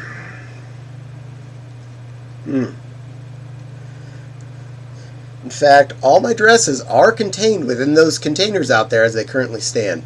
Between that one laundry bag that contains Mewtwo's butt and the tote. The petticoats are currently living with Mewtwo's butt, and the dresses are actually in the tote. Flam says, I figure the emphasis on the word trying.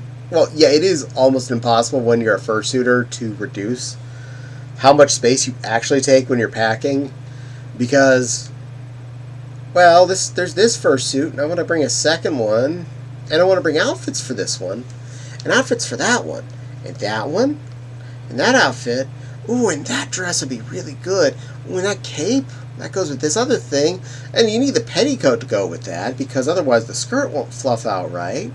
And this other petticoat for the other dress type, because those won't fluff out right. And then, and then. Oh, Fopsy, did you actually need to physically fit in the car too? Fine, I guess. So it is. Hmm? So is this instead of when you give an us a cookie, is this, I don't know, give a line of us? I don't know. Something like that.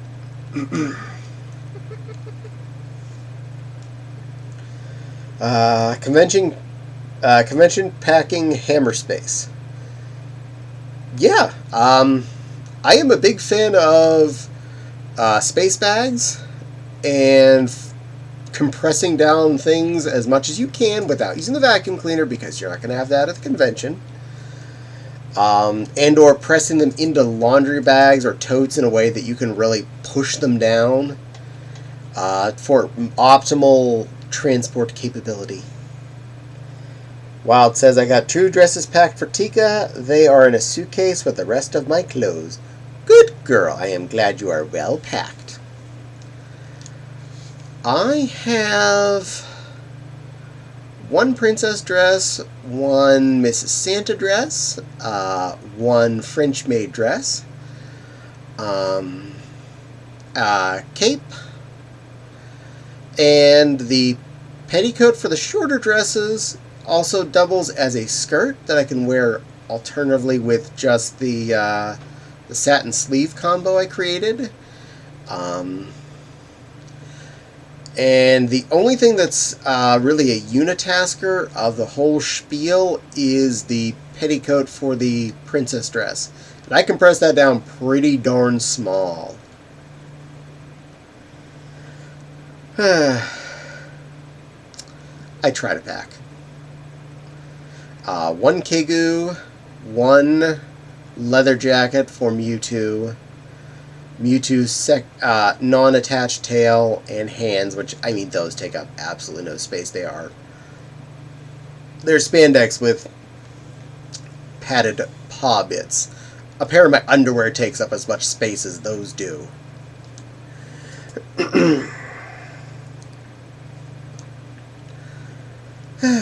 But the more you go to cons, the more you learn the art of car Tetris.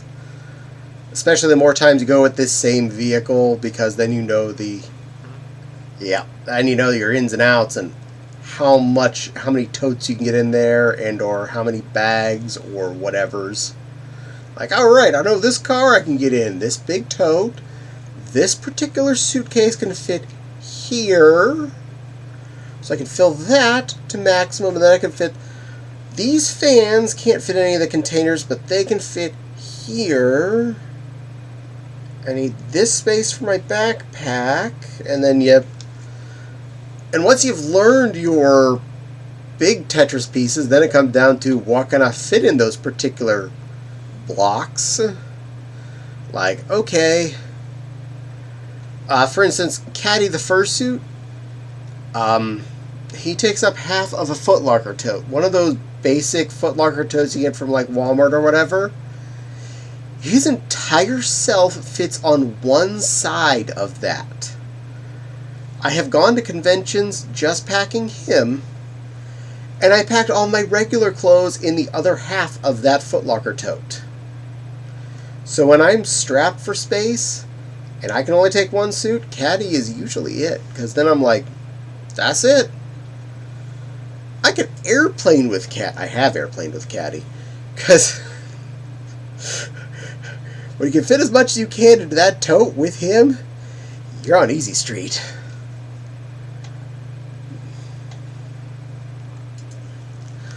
Benefits of him is short pile fur, no padding, lion tail, which is a skinny thing. His feet are actually a very small construct. This is not me complaining about any of this stuff. I'm actually very satisfied with how he exists. And his head is actually small in all of the important dimensions, including like from muzzle to back of head. Ears don't take up much space because of the small construct. the foam on the head stops right around where the chin is, so as soon as my head is out of him, it is just short. He's such an easy thing to ride with. I love it. If he didn't hurt my jaw when I tried to talk in him too much, I would wear him way more. I think it's just how Latin Vixen did the jaw strapping to make them fit you best. But it always, both him and Cherry push on my lower lip if I'm talking a lot, and then push it in on top of my teeth. And then you start talking like this. Just let me put my finger in on those teeth. So now I'm talking like this, and it's not just I'm talking like this, it's actually pressing the lip into the teeth. So the more I'm talking, the more it moves the jaw, and seems to press it more, and then it's like, oh my god, this is really uncomfortable after a while. But if I keep my mouth shut just for breathing, no problem. Talk a little bit, we're done. This is also why I don't have gaming streams with Caddie. I can see great out of here. I just can't talk for 3 hours straight. I hope to see Caddie wearing a Mongol Princess Sword Sister armor outfit with fursuit one day. One day, I'm sure I will be, I'll get that. It's highly possible. I mean, I have no problem with more outfits. Commander be like, Caddie's packing. Yes. Yes, I am. I like packing. I'm good at it. I will say the minivan was the easiest thing to pack in, especially the Grand Caravan. When I would take out just one of the two back seats out of that car, and we packed behind the first one, I would never have us exceed the height of the back seat. I could see out the back window, and usually the actual back seat was empty. Completely, except maybe our backpacks or something, just because we threw them there for convenience. But yeah, I'd be like, can you use your rear mirror? 110%. I can see entirely out of this giant green tube. The caliber here is not too bad now that we figured out we can get the two big Stanleys in it. Because they make it a lot easier to get stuff from the car to the hotel, wherever hotel we're talking about, whatever convention we're at, and back again. Because when the majority of your stuff is in one giant wheelie object with a handle and actual good wheels, that makes your life so much easier. The most interesting, I think, was the Probe. Still a hatchback. But that sloping rear was interesting to play the game of packing around. I'm glad I only went to conventions with that by myself. Because, wow. It was easy to fill that thing up just by me. I have to play Tetris with. I play Tetris with a Kia Soul, so that's fun. That's a pretty good box. I can see you making a lot get in there. Wild drives a Kia. I forget which model. So you're the Kia sisters. Check my headphones car, but okay. You're still Kia sisters. This baby can fit so many Stanleys. Sereno. No. Wild drives a Sereno. Wait, isn't it Sorrento? I don't know. Wild typed it, not me. This baby can fit. This baby can fit many Stanleys. Well, I'm talking about the big, gigantic body binned Stanleys that are so huge. Love our giant stands. My Stanleys are all full of old sketchbooks. I can understand that. All my old sketchbooks are hiding in a cabinet on a bookshelf upstairs. Flam asks, who is the Alolan Vulpix? That is Nepal. As per the same one in chat a few scrolls up. Nepal plush. She is a good girl, a semi-local friend, who I will be seeing next weekend. She's also very sweet, a good plushie, and wonderful and soft and pretty. Yep. Very dear to my heart. Ah, great. Mindy said, they had a great run for fursuit transfer. We just need you to get back into fursuiting. Once your broken wing is feeling better, maybe we just need to shove you in a blue goatee and take you out to moon somewhere. Random? You want random? You got random. See what I got. I'll pick something.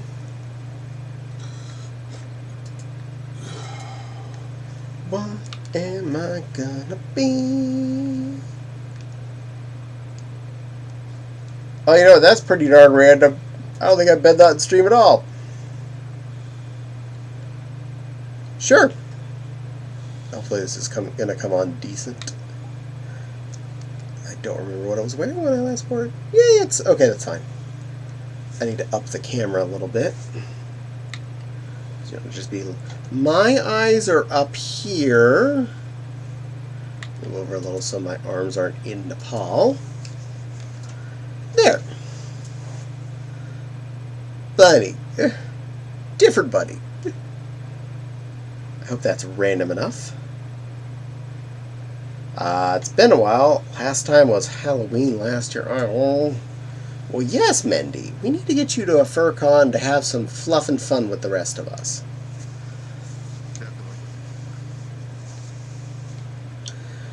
You are definitely part of some of my favorite goatee moments. Either being obstinate towards the border collie, or mooning the dealer's room. And these are very important fun items.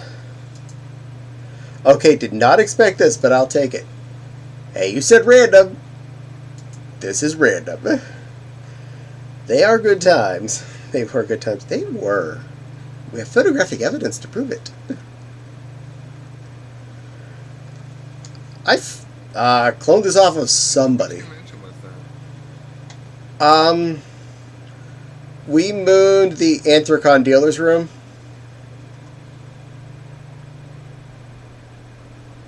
I didn't hear that. We were in fursuit. You didn't see our actual butts. It was fursuit goat butts. It was Cherry and Zeg and Sophie, and the three of us put our little waggly tails and fluffy butts up against the window and pressed our hams. We have several photographs. I can share them to you later. They're amusing. Okay. And being obstinate towards the border collie was at a friend's house in his driveway. It was the same 3 plus whatever the name of Noob's goat is. He showed up with us too. And we're all being obstinate towards April the border collie. Because she was trying to herd us, and goats be like, we don't get herd.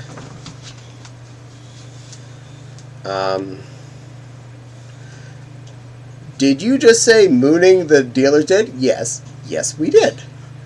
My body will work better next year all around. Yay! Okay. Pressed goat hand. You got that right. Not gonna lie, I was expecting something more hilarious. Oh, really? Oh, really? GC was the GC. Thank you very much. GC was the name of the goat noob had. More hilarious. I don't know how much hilarious I have. Avatars. Thank you. How many years ago was that, actually? Mooning the dealer's room? I'm not sure. I would have to check the date of the photo.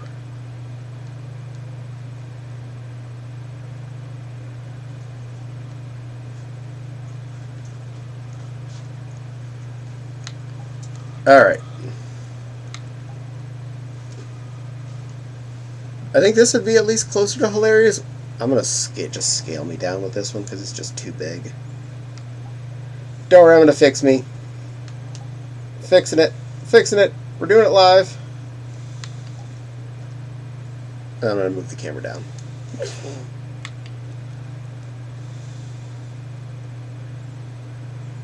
Now you're bigger than me. I'm going to scale me up a little more.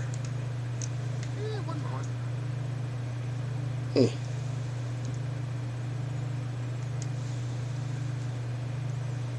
Bah. There. Is that a little more interestingly random?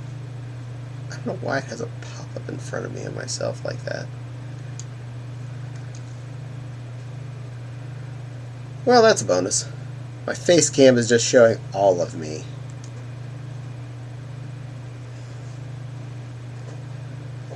I meant the Mooning the Dealer's Den story. Oh. Yeah, we were just up in the skywalk above the dealer's room at... oh, if you're going to do that, I'll be a nicer one. This one's not as nice. It's actually my less good Rena. Doot. Don't worry, I'm not undoing what you're doing. I'm going to join you better. I'm going to do it better. Is this the right one? No. No. That's the one I like best.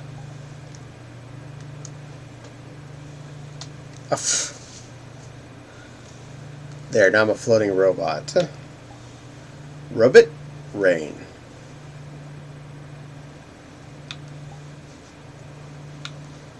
No, because I didn't want to run. Change to that one, then change into this one.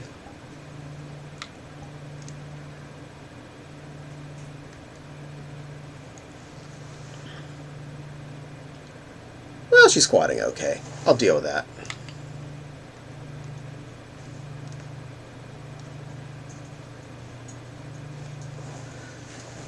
Dink. Good enough.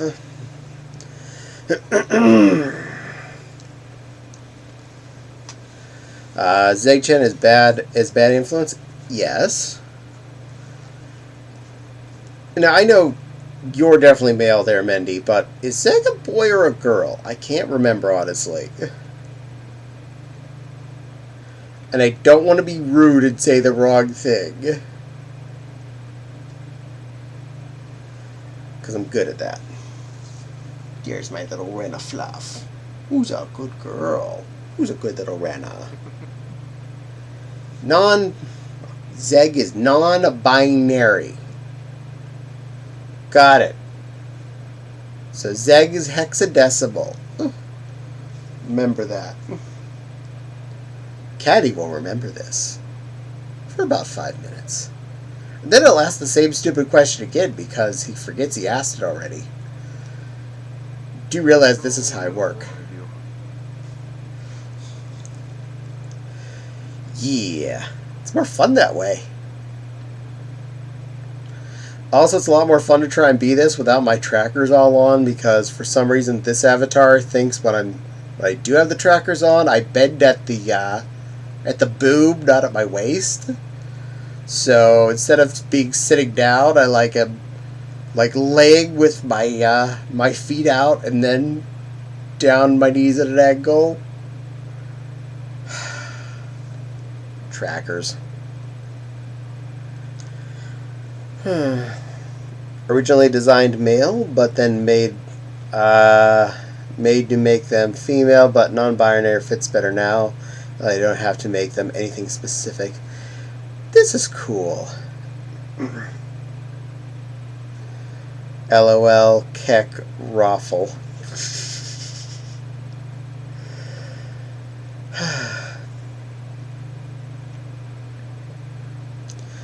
I like Zeg. Zeg is a really pretty goaty goat. They are fun to hang around. See, I almost said I don't she. know if I know the character. Well, you're going to get pictures of this after stream, but I can more easily send them to you. So you'll see the blue goat. And my pink goat. And purple goat. 'Cause reasons. And I actually know where the files are, but trying to drag and drop with controller pointers is not as much fun as you'd think. I'm happy enough I maneuvered chat. As need be. And sorry about the yawn. Small things. You should see the excitement of when I'm typing something after I raid out in VR because I'm too stubborn to take off the headset right away, and I will type on the VR chat keyboard.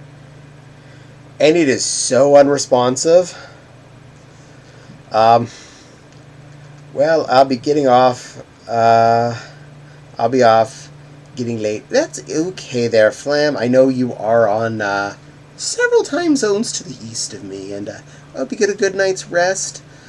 Be a good little fluff, and I will probably see you, assuming you're in some of the same chat rooms, tomorrow morning. You be good. Get some rest. Get the beauty sleep. Dream of Renamons. Fluffy, pretty, sexy Renamons. Right? I suppose. Nepal supposes. That's good enough for me.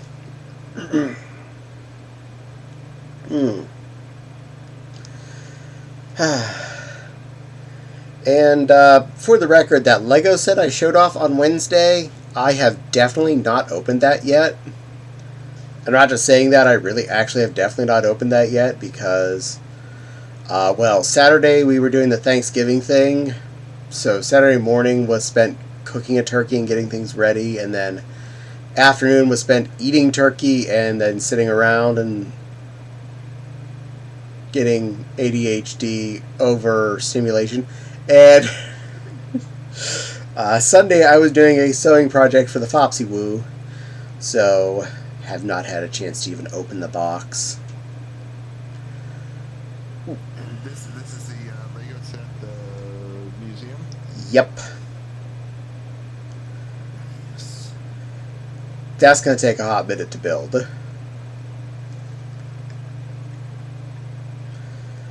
Yeah, but it'll be fine. Oh, I'm not complaining. No, I'm happy it's going to be taking a hot minute to build. I like the fact that one of those things takes for an age. It makes me feel productive. For the longest time, when I was still collecting my first few of the modular sets, we just looked at it as, yeah, I was spending about $200 for a Lego set. But it kept me busy for about a month worth of weekends, because every weekend I would do like a bag set out of one of those. The original ones of those were still 2,000 pieces, and they were separated only into like 4 bags. So you get out like bag 1, you'd be sorting pieces for about an hour, then building for a few hours, and then you were spent for right then. Like, at least I was. And then the next weekend I'd pull out bag 2. Same game all over again. And how many pieces is the museum? I think it was like 3,000. Pretty sure it was 3,000. That's a lot of Lego pieces. You know what? I can actually check. I'll go check. LEGO.com. Do-do. Come on. Searchy button. Searchy button. You.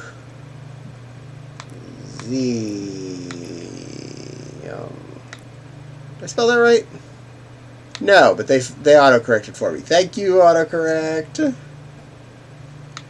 Natural History Museum is 4,014 pieces. Yeah. I was just, I just found myself. That is insanely large. Yeah, that's going to be fun.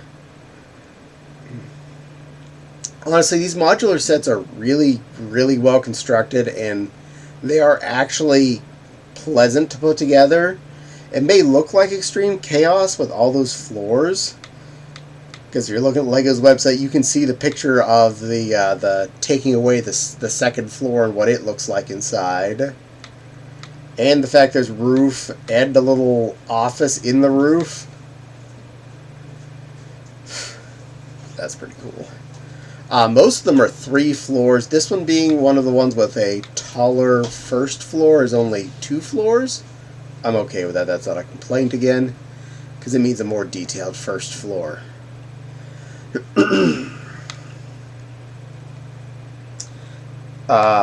The movie theater and I think the bank was also just 2 floors. I think. It's hard to remember sometimes. I've built a lot of these.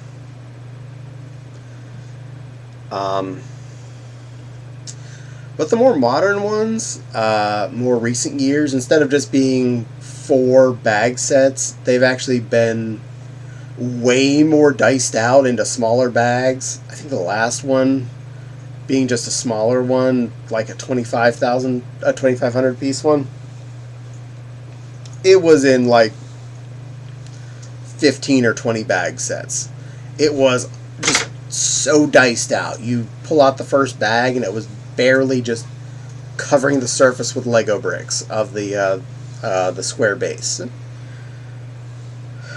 Spoiler alert, almost every single one of these has a flat piece base that is made to look like tiled out bricks.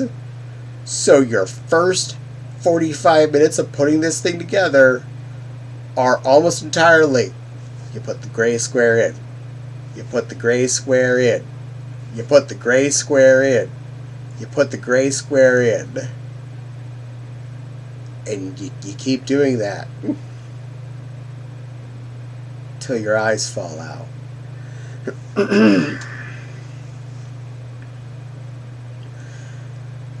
But they are really fun to show off, though, whenever you have them finished, because you can just take the floors off, take the roof off, and just go, look, here's the bottom of the car garage, and here's all the nifty details in here, and here's all the stuff on the second floor, the animal hospital, and you can see the fish tank that is built out of Legos and actually looks pretty darn cool. And then you put the third floor on, and you're like, and here's the apartment that's above all that. And you're like, what? This Lego set's still going? It is. And every time they have one of those apartments in there, it is so nicely furnished. And they're always unique. They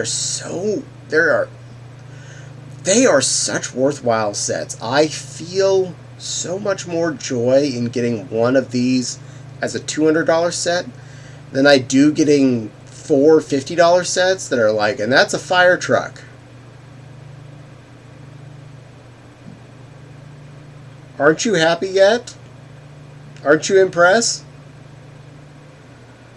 Here's a $100 set. It's a little set of city block bits. Yeah, it comes with 4 of these road tile things, and 3 facade buildings. And when I say facade buildings, the most common ones now don't even have roofs on the section that exists. They are basically just a front wall with a sign on the front of it, and 2 little super short stubby sidewalls and a barely furnished interior. It's like, it's a store. Yeah, there's a cash register and a dude. It's not a store. It's an empty building. So not as impressed with some of that stuff anymore. That's actually one of the biggest reasons why I haven't bought a lot of the basic sets the last year. Because the previous year I bought, well, I got all of the main city block sets that they had with the new road board pieces. And the only one I was at all impressed with was the house. And it still felt kind of cramped. Both of the ones that had like stores on them, the smaller and the larger of the two sets, all the stores felt so dead. They felt like there was nothing going on. That's why I always look forward to these ones once a year. They'd normally been showing up January 1st, but this year, well, as I mentioned before, it's here. It's just like Blazing Saddles. It really is like Blazing Saddles. I was trying to make that comment. Commander beat you to it.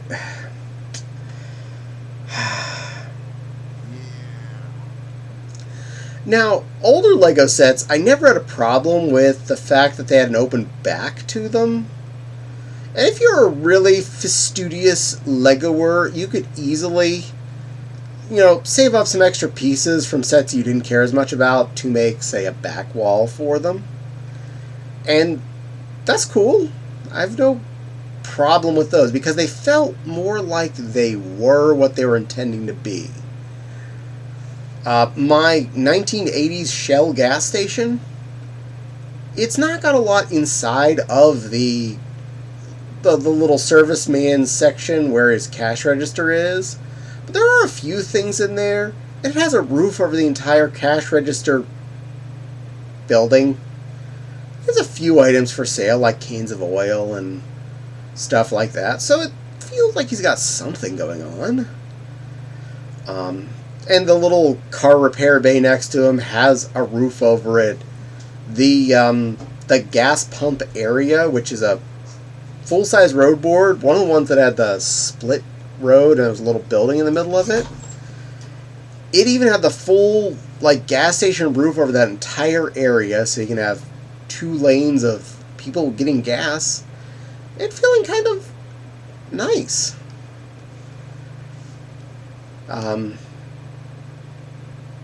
A lot of the newer basic city sets have been more and more disappointing. Less and less like that. Hopefully they get back on the wheel, and it goes through phases. They get better in certain ways and get worse in others. Phases. Back in my day, you imagine what you're going to build with your Legos.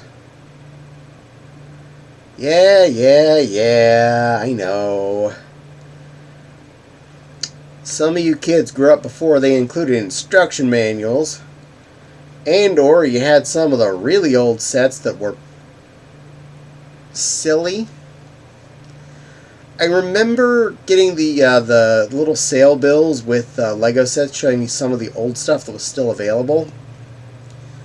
And things like the police chief car and the fire chief car. They had a Lego man. That's cool. And then a car. The car was solid. And about half the height of the Lego man that was theoretically going to be driving it. At first, as a kid, I was like, how do they get in there? And then I was like, oh, well, I guess they don't. Well, that's no fun. My Lego man needs to be able to get in the police car. Wild has built many cities with his Legos. So many childhood memories. Oh, me too. Many aisles of skyscrapers. Many cities built of buildings that I was per instructions and stuff. Many a castle fortress. Many a big pirate ship.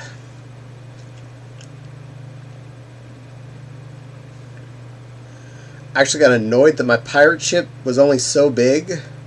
I was like, I need to make this bigger. I had the biggest one that existed when I was a kid, which was the Black Seas Barracuda. It had the 2 end pieces, the front and the back of the boat. It only had 3 of these little pieces that go in the middle. They were only, I can't remember if they were 8 or 10 dots long. think there were only 8 each. I was like, this needs more. I need to make a bigger one.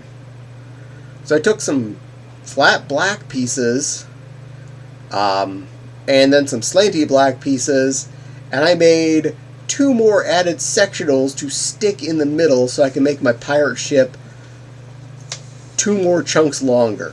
Because I was like, this is too short. Make one big one. And I did.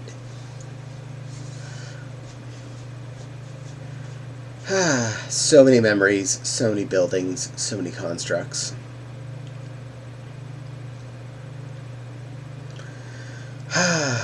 Mow. And now I have too many Legos to build in my one room that I have them in.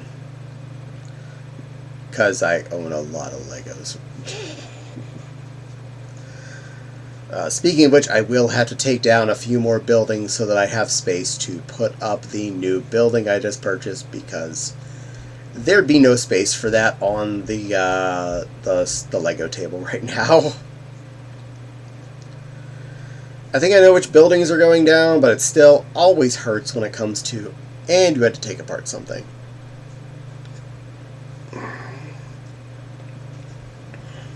Instead of taking it apart, you just move to another area of your house. You start a second city. No, I've taken up my share of space with Lego. I cannot budget more of it, so I will take it down for now, pieces, and cycle stuff out. Don't worry, things get... I mean, you do have a lot of space taken up by plush, so that makes sense. Yeah, and dresses, and sewing stuff, and inflatable critters like a giant skunk, books, and things. VR crud. We have a busy house. Ooh. But it... Putting it very light. Yes.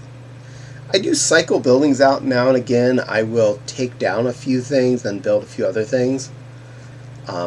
So don't worry too much. There will be phasing in and out of stuff.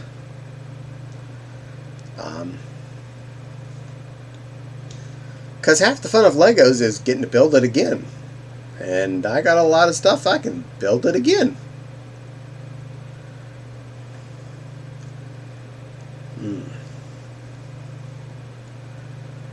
Then again, there are certain things that are not ever getting unbuilt, like the Disney Castle and pretty much every modular building, because some of those were hard enough to put together when you had 4 bag sets. When you try and put one of those things together with one giant pillow of Lego, and you're just like, I'm just not going to build this today. This is just not happening. Lego building, hard mode. Oh, you know it. After we moved, I rebuilt Benny's spaceship, which is a very detailed Lego spaceship. I pulled that out and I poured it out on a table. I was like, oh my. This is a lot.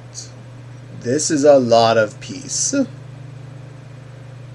How I gonna do? But in the end I did. And how many hours did it take? I forget, because as soon as I put it together, I decided I wasn't taking it apart for a while.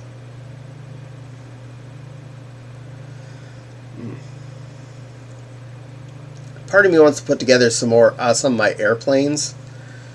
Granted, there is an airplane on my Santa Fox wish list on Amazon, because Lego did come up with a new one this year, and it looks really cool. And I kind of want it. Commander, I just found the name of stuff I had. Elgo, which is predated Legos. Commander, you are younger than Legos. Just gonna put that out there. I can't necessarily say the Legos were in the United States, but you are younger than Legos.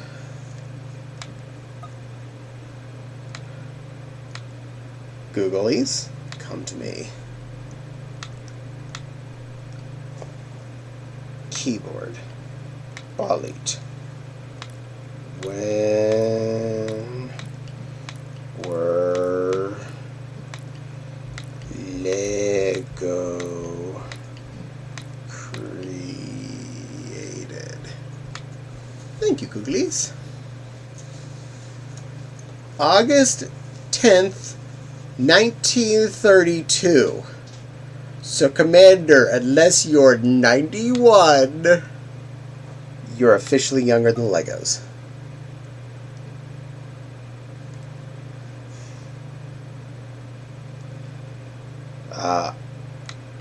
Bonus irony, my grandmother was born before Legos.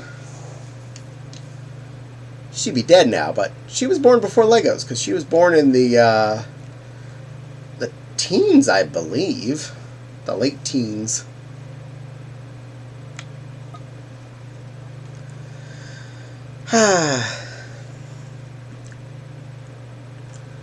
That was a long time ago, long before me. Yeah, going back that far, they were wood, and then they changed to plastic in 1949. This is true. Yes, Lego started off as a wood building block. Back originally, they didn't even have little dits to hold them together. I've watched a bunch of documentaries on Legos. They were an interesting story of coming from nothing to something. Even the fact that when they finally decided to make the little circle in the bottom of the square blocks, it was because his kids were complaining about the Legos kept falling over and not staying together.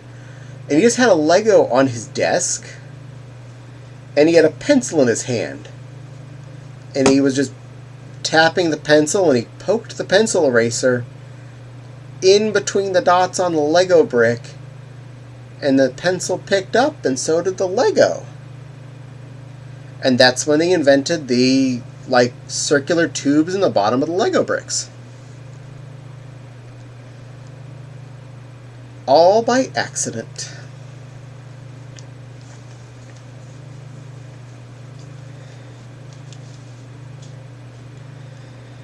And I know it is correct English or whatever. Danish? Denmarkish? The Danish is the correct word. Lego is the plural term, so Legos is incorrect. Lego is correct. Lego blocks is acceptable because you're talking about a quantity of blocks. It's like sort of general. Kind of in how weird it is to pluralize it. Yes. It feels more right to say Legos, though. I like to play with Legos. I like to build Legos. That's because a lot of the I don't know, it's just, I use the plural like that, and I just get more as, calling the bricks themselves the Lego, and so it's more of a generic term, I guess, Yeah. when you pluralize it like that. Of course, we Americans misword so many things. Like, have you ever had a cup of chai tea? Yeah, a cup of TT. Yeah, TT. I want a cup of TT. We'll have TT together.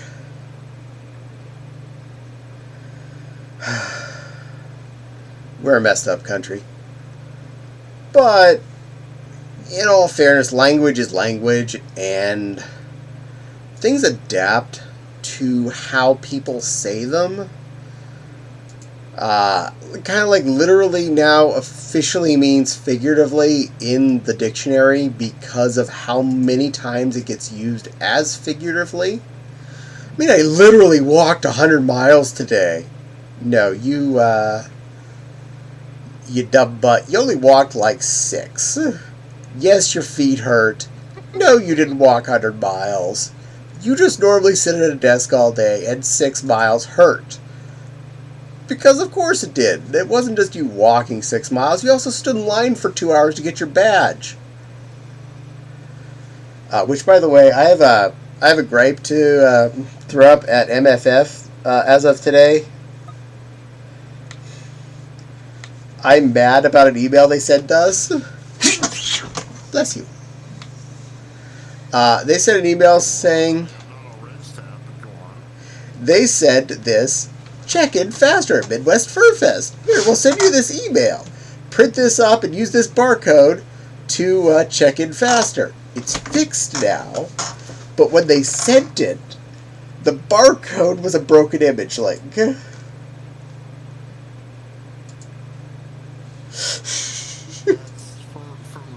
what I understand, that's for multiple reasons, but it has been fixed, so yeah. Yes, it was fixed. I just opened it up and it's there now, but it's one of those.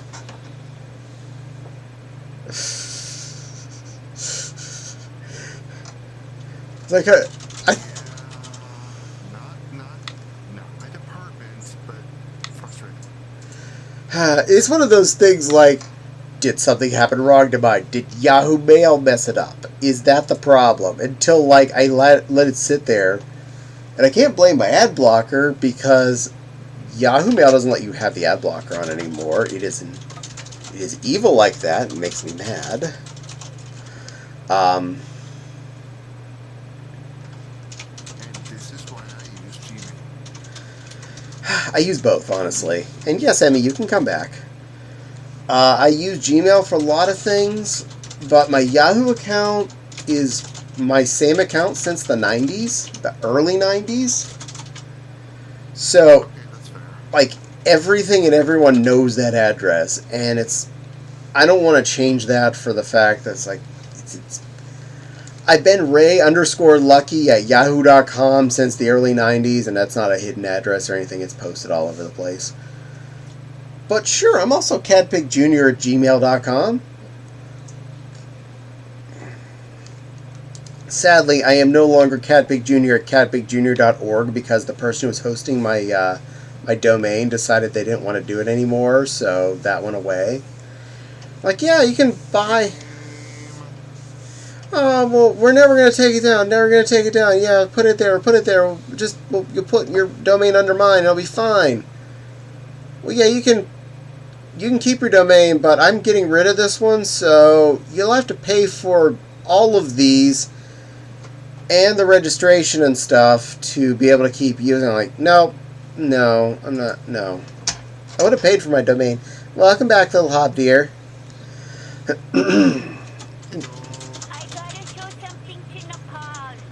You are more than welcome to, my dear. I bet I know what it is.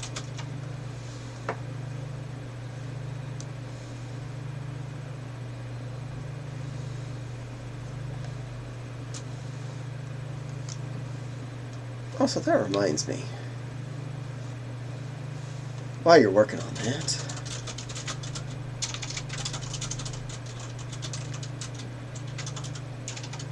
Love it. Yes, little Sneplet.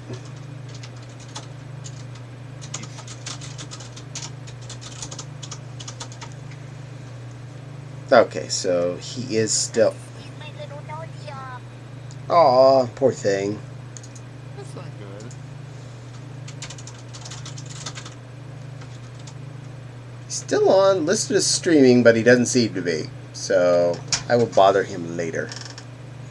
I promise someone read him on Hugs. Who was it? It was Miss Vix.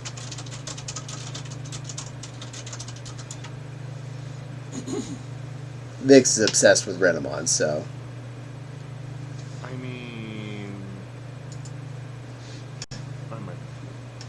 I have no problem with this. In fact, there's another Renamon.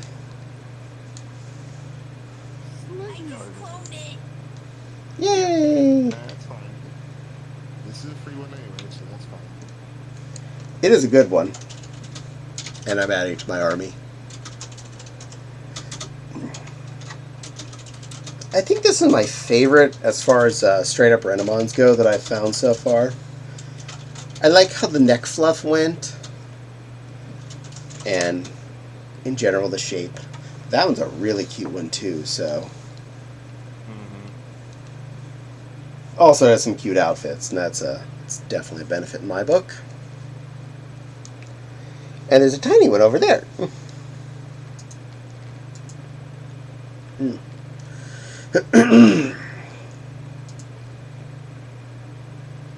Meow.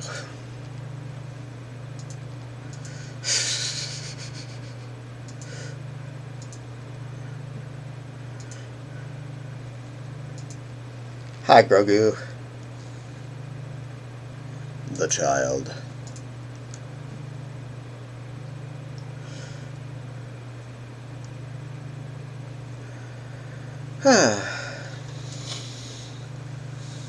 Fortunately, we didn't have too much leftovers of the turkey this year, and my sister did take home a nice chunk of them to eat and share with her boyfriend. So that's a good thing. Especially since turkey dinner followed by whenever we're leaving for MFF was only separated by 4 days. So the concept of being able to eat through all the remainder of a turkey could have been a daunting task. Last year it was a large Ziploc bag that was filled to barely zipping shut, being very pillowish. This year it was only about a little over half of a bag being pretty pillowish. So that's not too bad. Yes, ma'am? I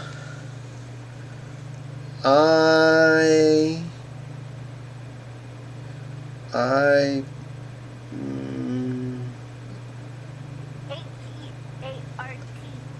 I heart. Aww. You're so cute.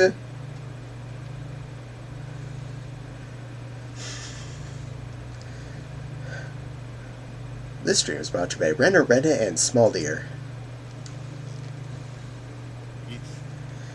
Mendy be saying I should hydrate. Mendy's probably right. Bottle. There you are. I was paying more attention to the chat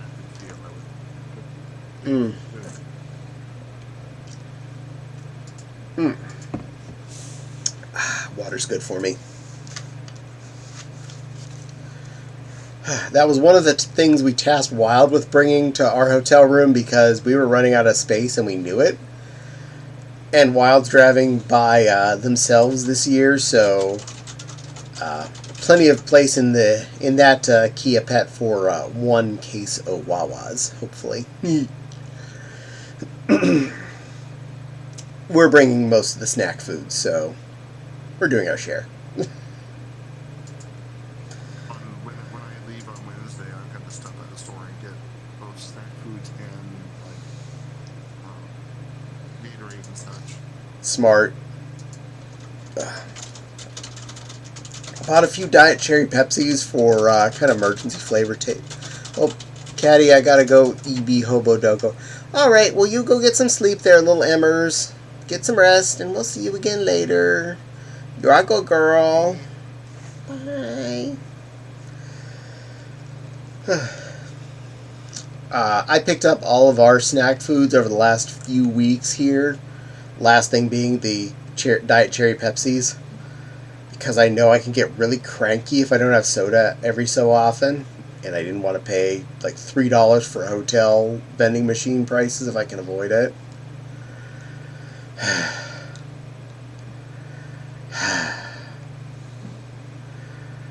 But we got packets of oatmeal, fruit bars, ramen, meal replacement bars, specifically the Atkins peanut butter ones that taste like peanut butter cups and really fill you up.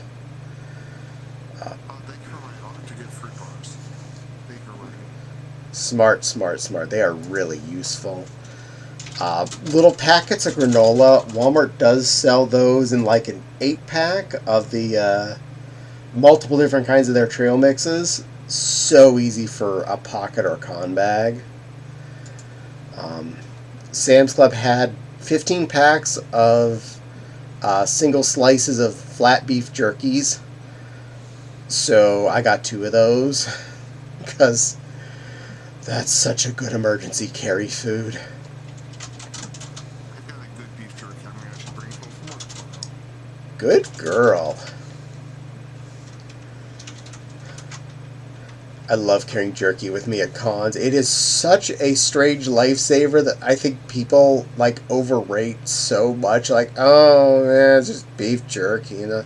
Like, it's portable protein. It is concentrated, stable, portable protein that tastes good. Yes, there's salt in it. Guess what? Bring water with you too. You probably need that too. Hydrate. Well, yeah, and if you're first shooting, you definitely need a salt replacement too. Heck yeah. Between my ramen and my beef jerky, I'm pretty sure I'm getting my sodium for the weekend. Oh yeah, no, you're good. You're good. Technically, the only thing that is not, one of the few things that is not sitting on the pile of stuff to go is the ramen. But also, technically, it's closer to the car than everything else because I flat pack store the case of that in the garage anyway. So I'm just going to rip open one of the 24 packs from Sam's Club and take out probably 12 of them. Yeah, just don't forget. Like I did like 2 cards in a row with the plastic silverware. I'm going to try. I mean, that sounds like you problem. I gotta say, the one of the hardest parts of door dashing, as much as we did the last couple years at MFF, was when places didn't bring you silverware. Like, you're delivering to a hotel. Not someone's house, a hotel. Bring us a plastic fork. You brought spaghetti in a bowl, and I'm supposed to figure it out. Feckers. No. What's even more interesting is when you get a deep dish pizza and they don't bring a knife for you to cut the thing with. You just have to recut it. Yeah, because it just kind of remerges together because it's all cheese. It's like, oh, I cut this. You did? You didn't even make it all the way through all of the crust. Therefore, it just looks like it's scored on the edges. I mean, how many times you bought a pizza like that and they literally did not make it all the way through the bottom crust? And sometimes not at all. It's just, yeah, I got through the edges. A little. What do you expect me to do? Pick the whole thing up like a Superman? That's not, especially on a Chi-Town deep dish. You'll either scald yourself or just be flat out covered in chi and saw. Also, then you'd have me curled up on the bed in pain because I ate too much cheese. Well, I mean, you have your pasta, I'll have your portion of pizza. This is fair. Wild says, got the water in my luggage. Yeah. Commander says, my sister did the turkey meatloaf again this year. So much easier to make and clean up. You know, that is right, but I love making a turkey. That's so much fun. That's what preparations are for. Preparations are for, yeah. I do too, and that makes for good leftovers too. I get usually 1 to 2 chances a year, usually 1, to cook a giant effing bird. And I take that opportunity. Not only is it an excuse where other people find this a good excuse to gather and help me eat through the giant maniacal bird product, but it's usually on sale. Did you see more than a few places making fun of the Fox News person that was complaining that his turkey was $100? Also blaming that on Joe Biden. Not trying to get too political on that, mind you. More than this guy's just an idiot. The prices of turkeys have gone up. Look, I spent $115 on my turkey. And then the turkey was from some, like, free-range, grain-fed only specialty turkey. And I was gonna ask if you bought it from like Nordstrom or something. yeah, like, even at every grocery store I went to, the most expensive I saw was $2 a pound. And that was like, I think that was the Purdue special brand one. And it was $2 a pound. I bought a Meyer turkey. You're from the Midwest, you probably know that word. It was in the 49-cent section, but it was a 59-cent a pound turkey. I know, mislabeling. I'm going to go sue Meyer for this. So I got That's a still a heck of a deal. 59 cents a pound. What was it? A 20-pound bird? 17 and a half. So I spent $10.50 on a turkey that fed 11 people plus a ton of leftovers. So no complaints. Hello, Isla Davis. Welcome to the stream. The pizza we had at Halloween wasn't cut well. They didn't make it all the way through the dough.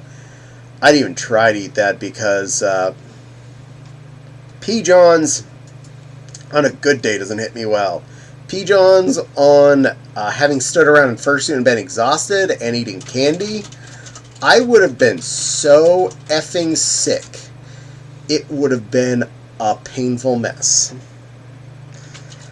Commander says, my sister and I have turned into competitions who can make the best turkey meatloaf. We make different styles. I am okay with that. A meatloaf is an art form, and I am not opposed to that. Now about pizza and meatloaf. Okay, I'm going to put meatloaf on the short list of things I'm going to cook after we get back from MFF. Probably that week we're off. Sound okay?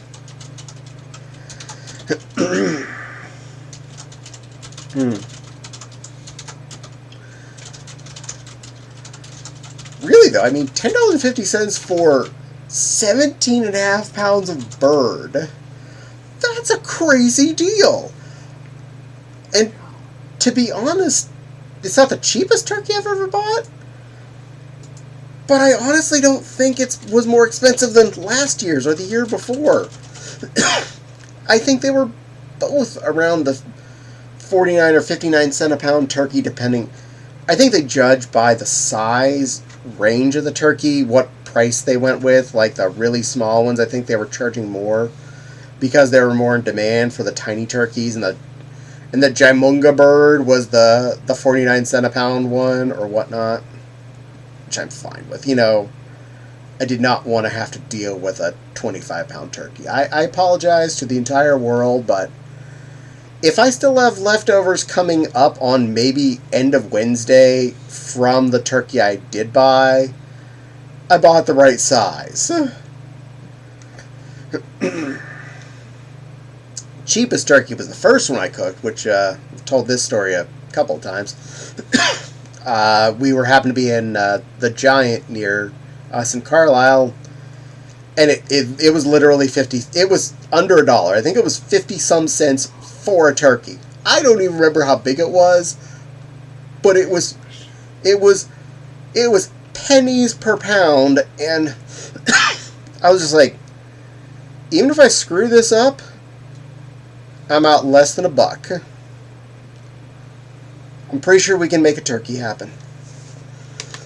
I mean, at that point, you're paying more for the potatoes, the mashed potatoes for turkey. Yeah, a box of store-brand stovetop stuffing's $1. And you gotta add a half a stick of butter to that, so you're way over $1. Yeah, the turkey is cheaper than the stuffing. That's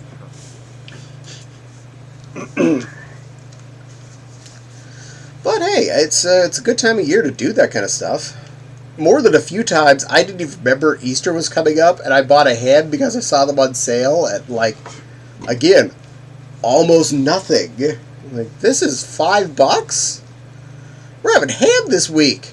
I get home and I mentioned online, and then someone's like, yeah, it's because it's Easter on Sunday. I was like, oh. Oh. Happy Easter, I suppose. I'm eat pig. See, I like buying ham and doing ham and bean soup in the middle of winter. That's Oh, heck yeah. Oh, there is. That is one of the moments, is a big old ham and bean soup. we have a pressure cooker, so it takes no time to cook. Yeah. Now you're making me hungry for that, too.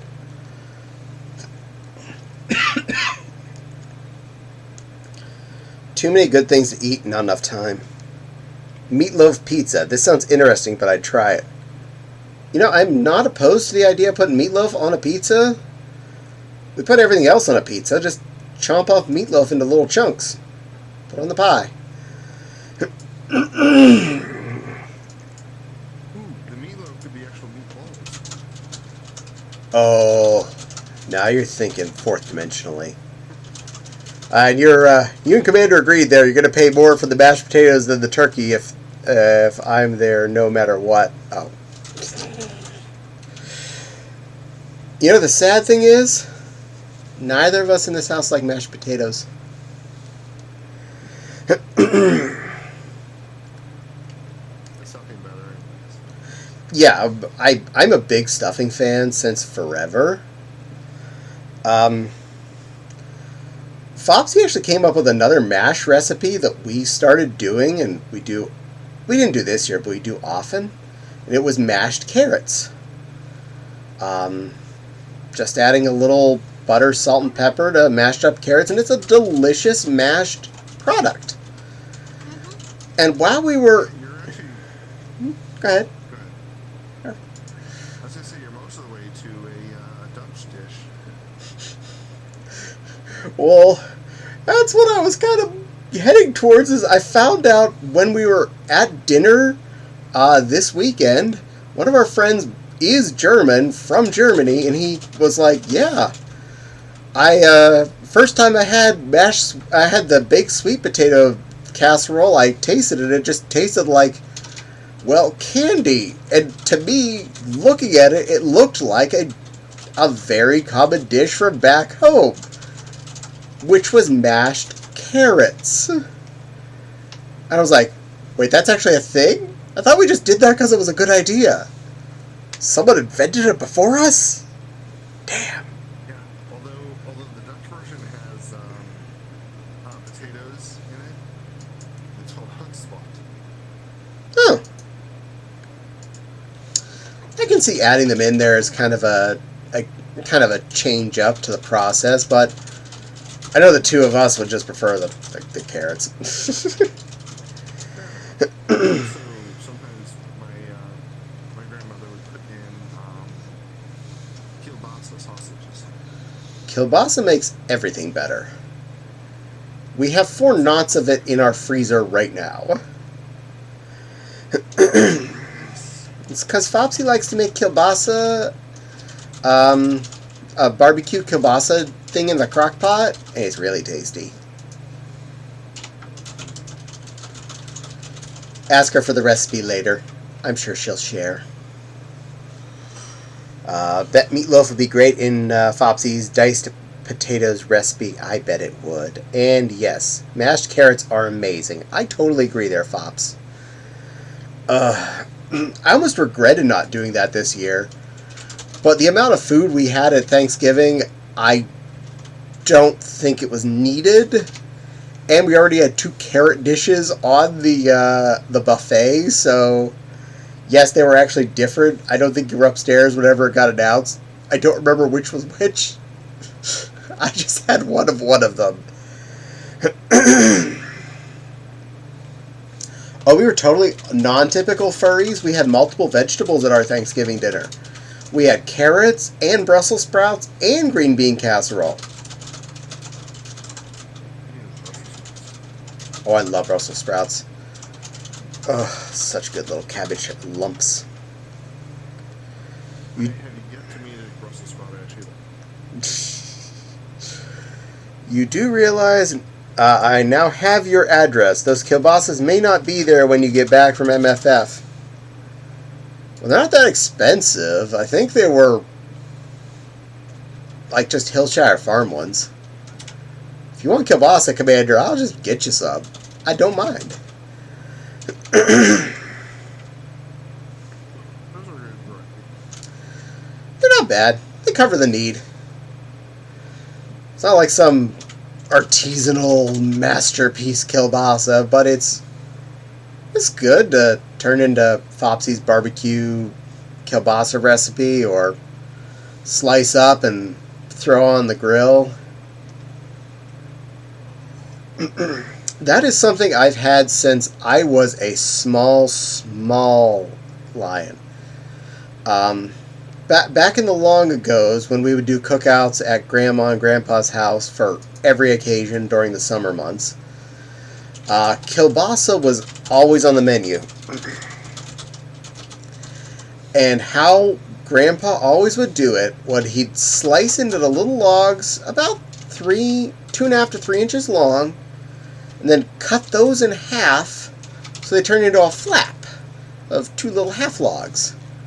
Grill them on the grill like that, serve it on a hamburger bun. And that's just how I learned that you were supposed to eat them as a kid, and I loved them. It was a really good change up from the burnt hamburgers and burnt hot dogs was kielbasa because it was harder for them to be burnt. Just add sauerkraut? Oh, heck yeah. Yeah, just throw some kraut on some tubed meats of any sort almost. Or some pork. Are you disagreeing with this? Is he shaking my screen or is that old? I'm not a sauerkraut fan. You're allowed to not be one. Fopsy is definitely not a sauerkraut fan, which is why I don't eat it very often, because the smell definitely permeates an entire building when you make it. I would take all the smokies. I'm down for this. One of my favorite ways to have hot dogs is get a nice big pot, put a layer of sauerkraut in, then put the hot dogs in, and then another layer of sauerkraut, and just turn on low. Just let it sit there. Reminded me of like more childhood stuff. You go to a Little League baseball game or whatever, and they'd have a big turkey roaster full of hot dogs and kraut, and they'd just been warmed up in that kraut. And at first I didn't like the sauerkraut. I'd ask for one with none on it, and usually you'd still get a few specks, but it wasn't the end of the world for me. And the more I ate them, the more I wanted the sauerkraut. And as an adult, the more I loved the sauerkraut. Just that bold, stupid, pungent chib sock of a flavor. Ugh. Love. No. Jim's not about flavors, Malorts. Malorts? It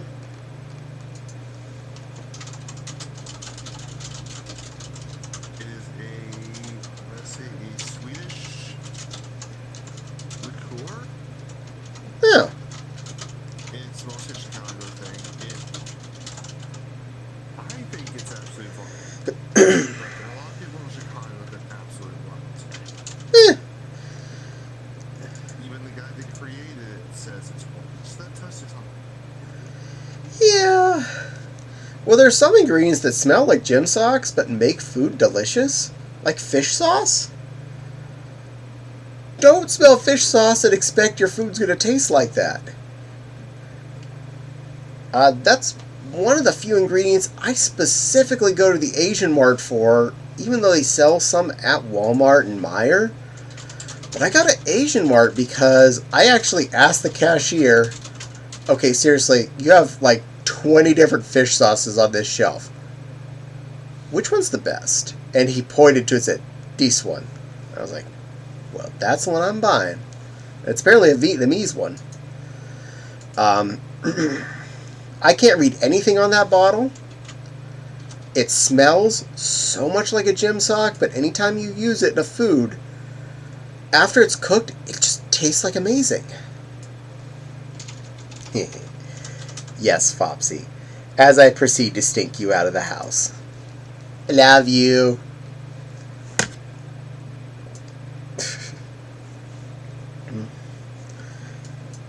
And apparently you're a subscriber in the Gamer Minds, because you're using one of their icons. Remember, go subscribe to the Game Minds. And to Fopsy Woo. And me if you want to. I'm not really worth much, except for lack of ads. I need to get icons. I'm bad about this stuff. I'm lazy. There we go. I just posted in chat a description of Jepson's Malort. To quote the description of Jepson's Malort, Malort is famously challenging to drink. The flavor that includes notes of gasoline, grapefruit, sweat, wax, fire, mineral oil, and bitterness. Huh. Although they forgot sweaty gym sock that you left in the water. I'm gonna leave that for other discerning tastes. They can have that one. Though I'm being better about trying different things in my my continuing years. As long as they don't contain items I know I have a very adverse reaction to. Like, I'm not putting cheese in my face unless there is a darn good reason. And there will not be mustard passing these lips. Because I do not want to be sick.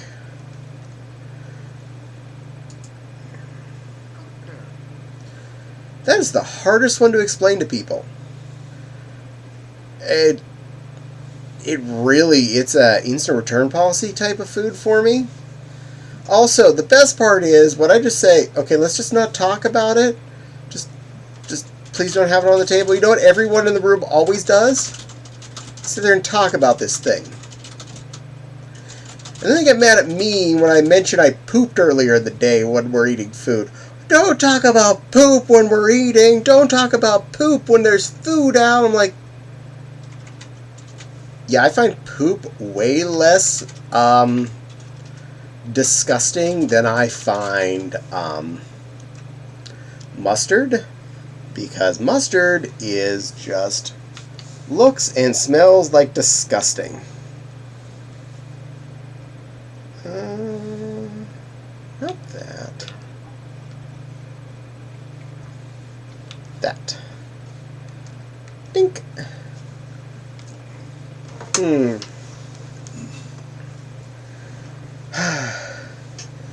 Also, it does frustrate me when trying to eat sushi at any buffet or grocery store when almost every roll either has cream cheese or mayonnaise.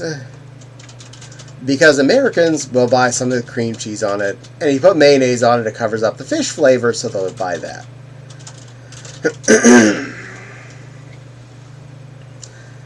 And at the shallow end of the pool, but still unappetizing for me, is when they'll put cucumber in it.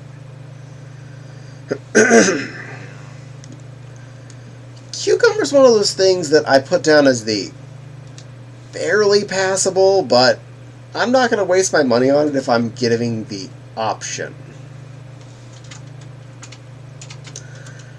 I can think of...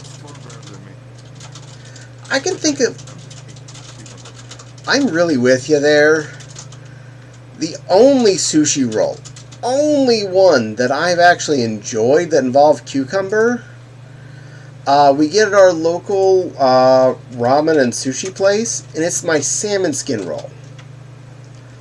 And the cucumber is such a small element in the whole thing. Its flavor is not anything that's actually prominent in the roll. The roasted salmon skin and whatever all else is in there, and the bonito flakes that are sprinkled on top of it, that's the flavor. because you get that thing in your mouth that starts off as dry, and as soon as your mouth moistens those bonita flakes, immediately you have the broth of gods forming in your mouth around this deliciously toasty, crunchy salmon skin that is still crunchy even though you have broth with you. And there's just a bit of crisp from the tiny amount of cucumber they throw in there for texture.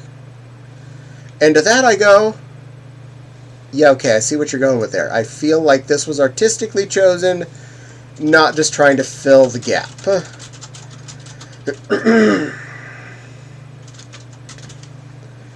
Actually, specifically don't get a lot of their single item rolls there because they put cucumber in them by default. Which to me obviously is well, it's not bad, but it's not good. That's why I enjoy like either sashimi or nigiri versus sushi. Yeah, because then you know you're just getting a piece of fish on rasu. Mackerel, I have... A little bit of good soy sauce. And Oh, yeah. Mackerel is one of the few that I've only ever found in places on nigiri, never in a roll. I don't know why. I would love to see mackerel up in a roll. That one again counts as something that's very pungent. It's a very loud flavored fish. Almost that flavor that people go, that's fish. Not like a fillet of fish kind of flavor where it's like, that tastes like breading with white in the middle of it. No, it's that fish flavor. I like that. Hits right.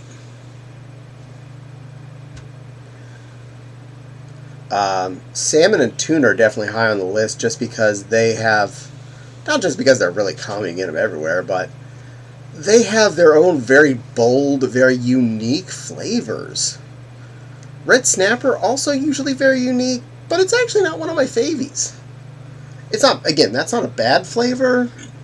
If it's in a mixed bag I get, like a chef's platter of nigiris or something, I'm not going to like, oh, you gave me a red snapper. You're just like, oh, it's fine. That's okay. It's still A minus to B plus fish. Eel is god tier. Like, hands down. Eel? Eel. Eel. And if you find it, eel avocado roll. that requires that A, I like avocado, and B, that avocado actually agrees with me. Oh. Okay, then just eel. Go with the eel.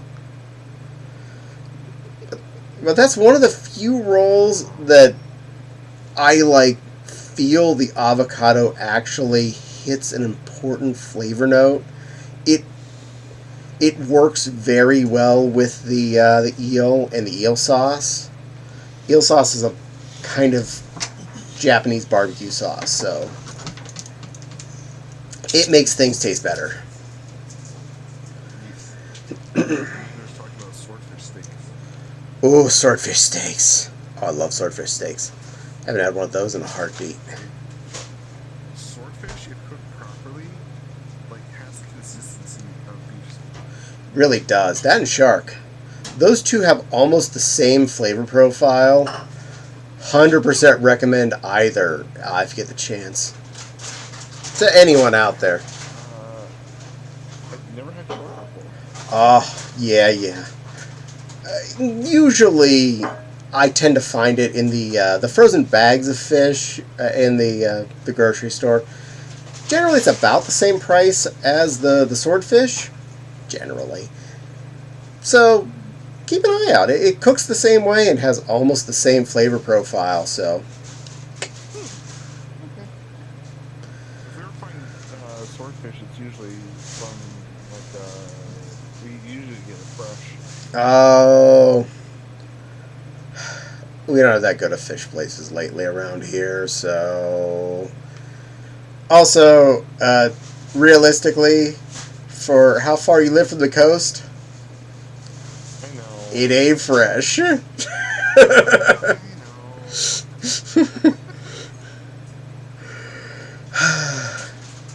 Heck, half the time I bought tuna out of the fresh section at the grocery store, out of the meat counter, still frozen.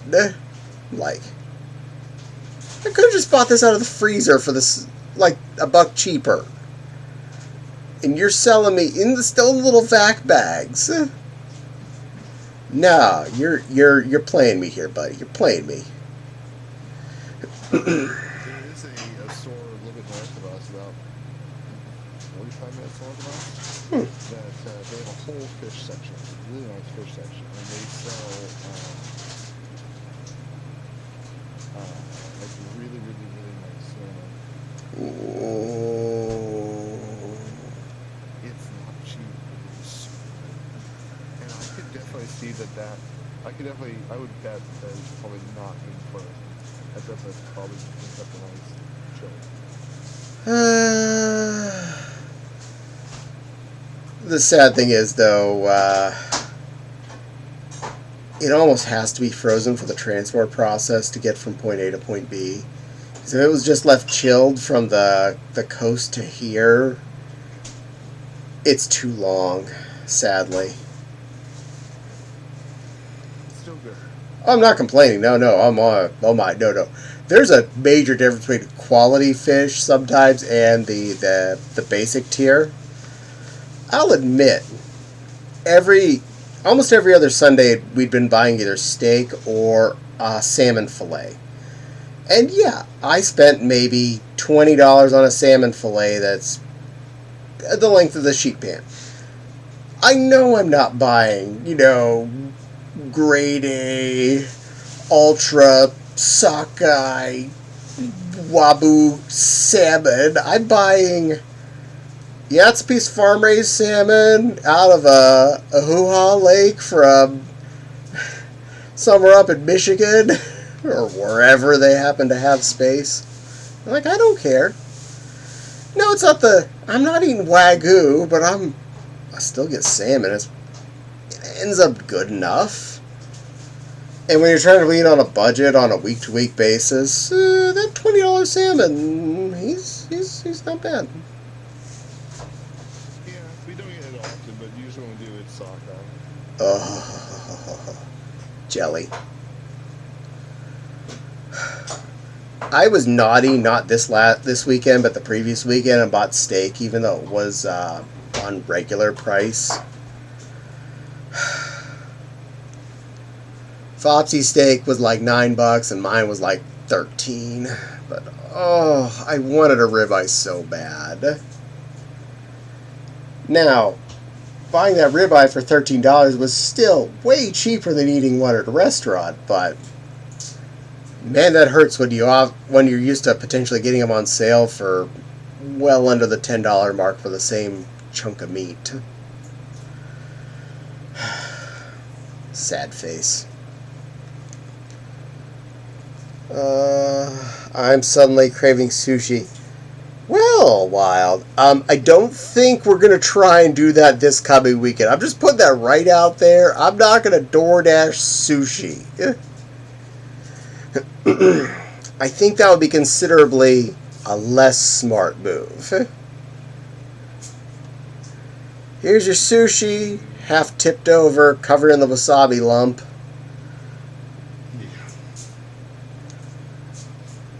I can't even trust ordering. Yeah, but I don't want to drive anywhere. I don't like driving in Chicago. Also, I'm bad about getting lost in places like that. So for me, I like to park the car when I get to the con, and I'm wherever I'm going to be. And I mean, let's be honest. From the High Regency to Chinatown, it's probably about a 45-minute drive. 35 to 40-minute drive. Unless someone else is driving, I'm going to nope on that.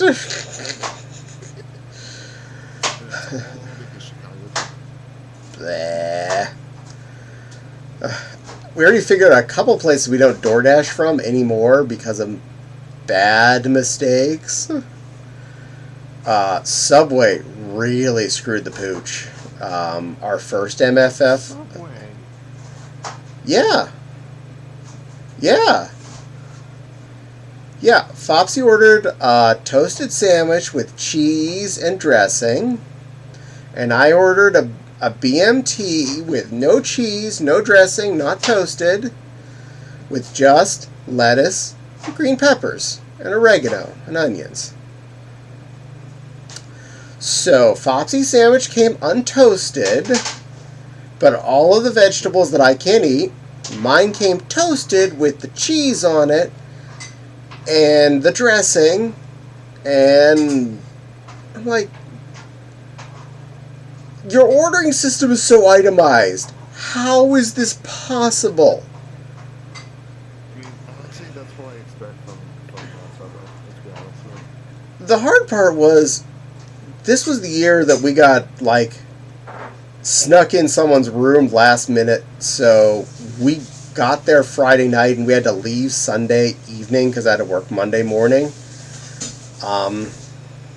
And we ordered this Friday afternoon to eat just before we were leaving. It was like an hour wait for it to get there the first time. And then the hassle of yelling at DoorDash and saying, they messed up my order. I need this fixed. We need food now.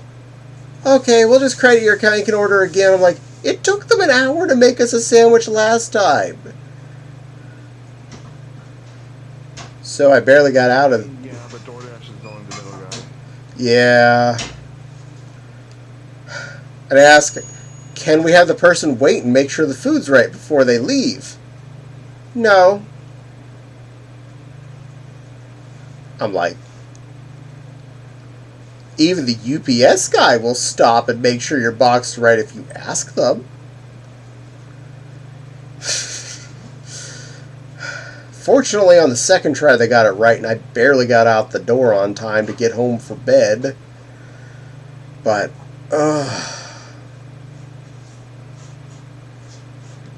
and they weren't even our first choice what to order. We first tried to order Jimmy John's.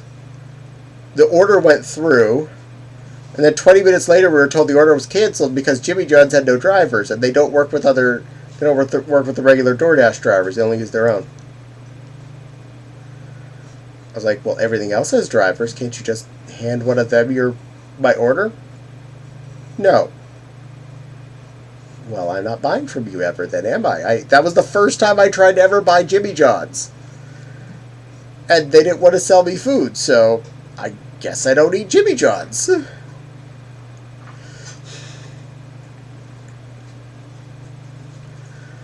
I did try the deep dish pizza that first year as well.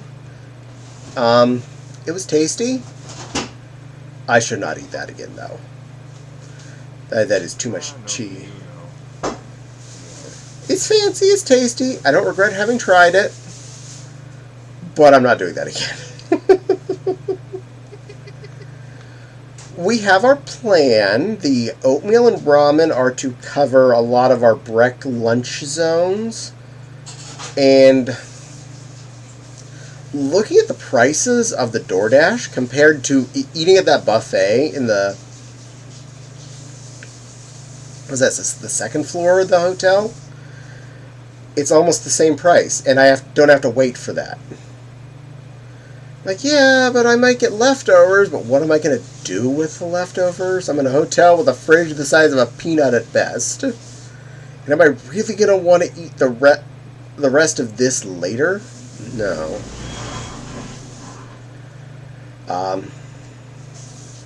So, probably going to DoorDash at least a meal or two. Like, I know we found a really good Chinese place there that was on our list, and the prices were reasonable, and the food was delicious. I can't remember what it was, but I'll know it when I look at the menu.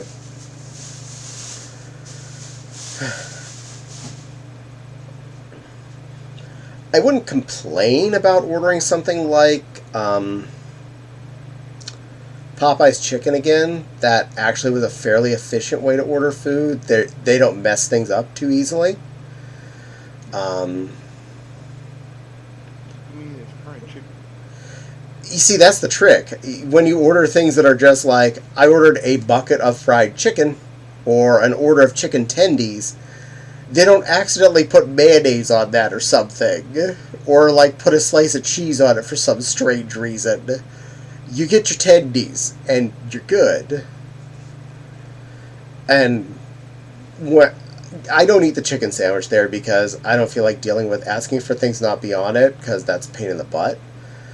But Fopsy likes their chicken sandwich as is, with the goop on it, whatever sauce they make, and spicy Cajun apparently.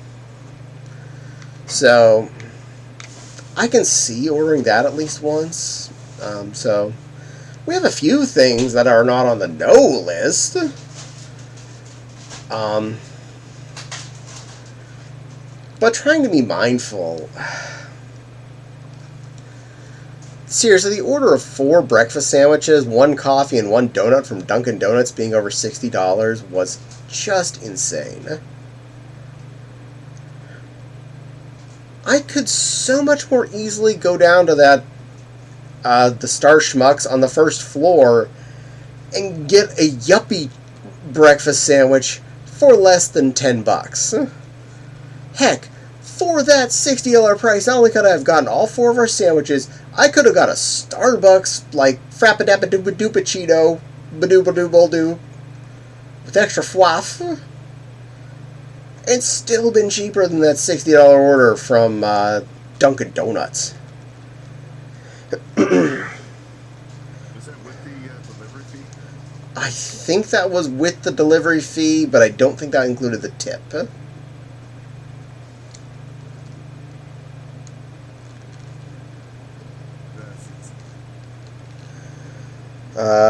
Wild does not expect the sushi this weekend, and Commander says, just get Innerwolf to chauffeur me around. Yeah. Though I don't mind people driving me places for dinner at a con. Hint, hint, please, please, if you want to. I will happily shove me and my Fopsy in your car to go out and get food. But I don't expect someone to do that. That's asking a lot. I don't like asking things like that I'm not willing to provide myself if the tables are turned. And in this case, I really, really despise having to drive in an unfamiliar city to a place that I'm even less familiar with in the city and deal with parking somewhere else and wasting a lot of time and frustration. The DoorDash fees are are a better option for me than the concept of me getting stressed out by driving around a city I'm not comfortable with.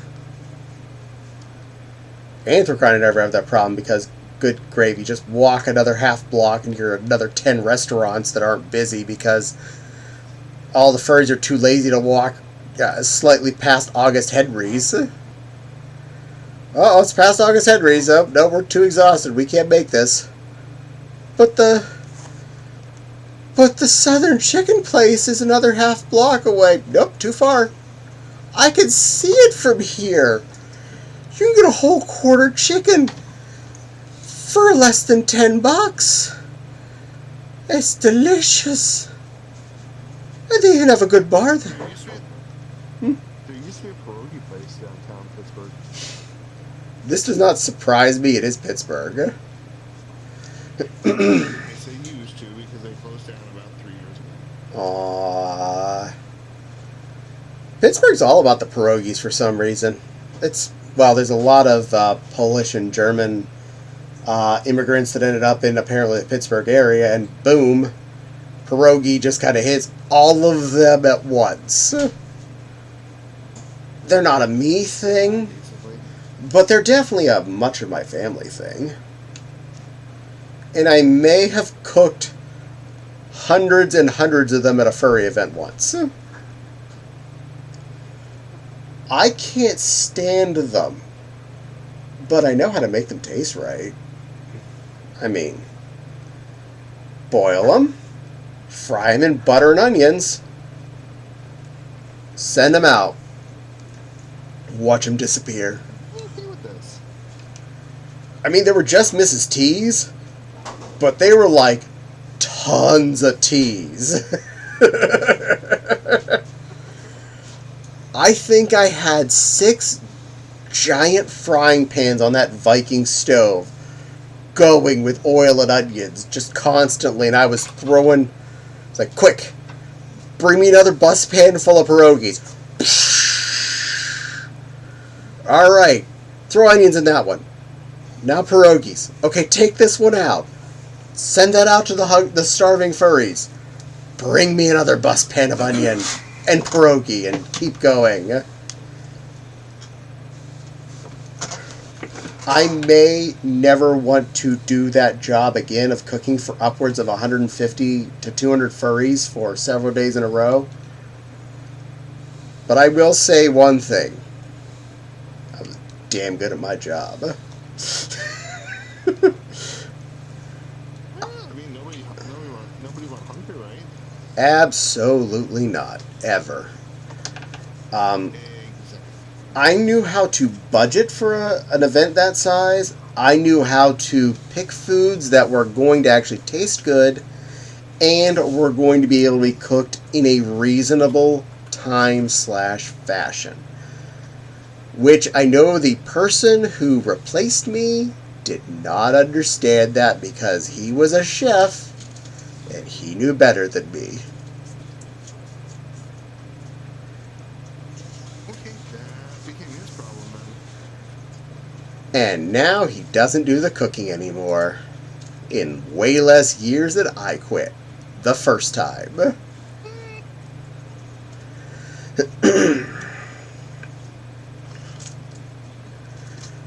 I think it came down to the point where I realized not only was I cooking for all 3 days straight, basically, but I was also cooking the entire weekend before and week coming up to the event to prep things, because they kept adding more wants and more needs and more this and that, and the only way to get things done on site was to have a certain amount of stuff done beforehand. The one year I made the chicken wings for the Friday night, which at that point was just the little micro meetup before the event on Saturday. So I was doing just basic buffalo wings, and because it was cheaper by a lot, I was frying the wings myself. I was in Swift and Sill's basement apartment that had one of those little apartment stoves. Those little New York City apartment stoves that's 4 burners, but you're not getting 4 spaghetti pots on that. I had 2 big cast iron pans on that subbitch. And I was frying wings in their basement. The stove is gone now. They actually got rid of it for other reasons. But I know the enamel on the surface around the burners melted to some extent during that experience. I melted stove from frying so many wings on this little stove. Gas or electric? It was gas. Ooh, nice. Yeah. Have they been able to get the grease splattered out in the basement yet? Well, after the water damage this last year, I would definitely have to say yes, since all the walls have been replaced. Oh, okay. Well, Yeah. but not for a good reason. Yeah, and the stove got replaced with a wine rack. They weren't using it in the kitchen anyway. It's a lounge for them, so having it be a full kitchen was kind of pointless. The refrigerator, I believe, is staying. The sink is staying, but why do they need a gas stove? A pointless gas stove downstairs. The best you're going to do was Well, I guess we're going to heat the food up down here just to keep it warm. It's an oven that I can get one sheet pan in sideways if you got a skinny one.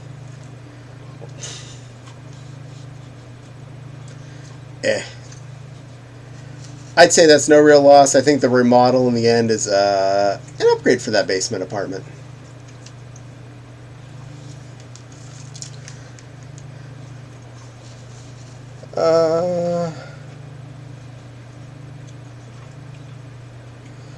Am I missing anything? Is this a VixFox pandering stream? It should be. I'm wondering where that Vix is. I told her I was going to be streaming tonight from 7 to 10 and being Renamon-ish. Was that Opatha? It was. It's now Sill's office. It was my office for a while, too. I worked from home from that basement several times. I like this. I very much like this. I'm okay with that. Speaking of which, is that little Vix still on? They are. They're in orange. They're listing in streaming, but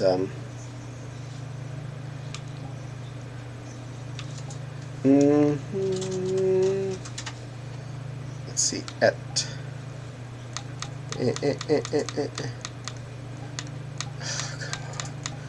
Can't even keyboard detype this.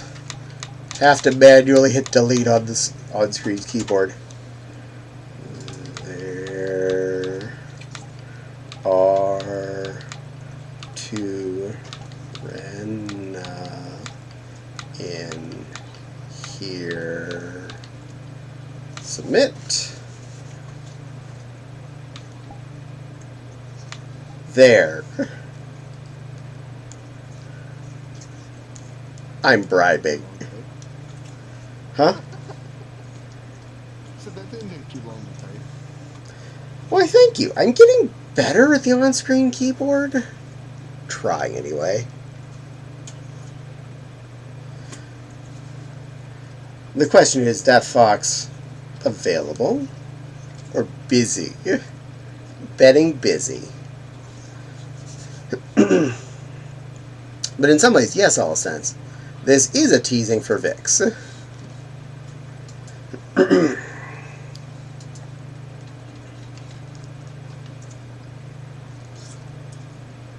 They're not streaming.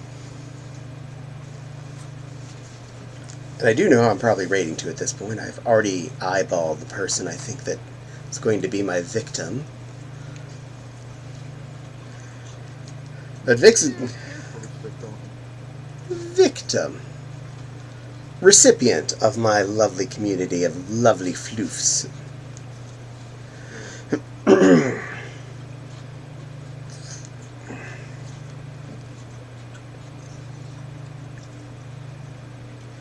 But Vix has a few moments to respond, or we're going to be poofing out probably. My sleep schedule is backwards again, so I just woke up. Well, good morning, Alastance the Benoit. I hope, whether or not it was the right time, your sleep went well. We are getting, unfortunately, closer and closer to my sleep schedule, since I need to go to bed a little after midnight my time, which is less than 2 hours.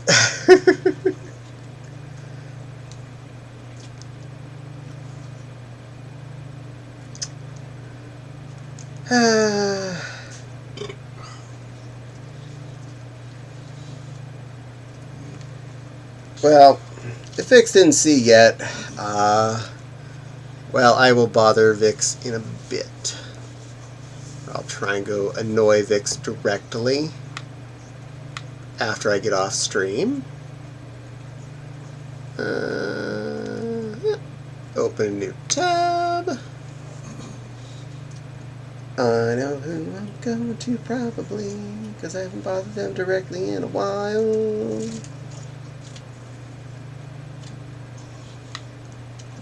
Okay. Strip manager.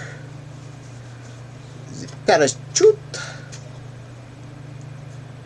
get this all queued up. Come on.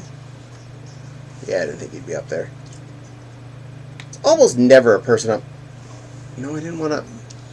What did that do? Okay, no, I didn't want to do that. I want the keyboard, which is this other button.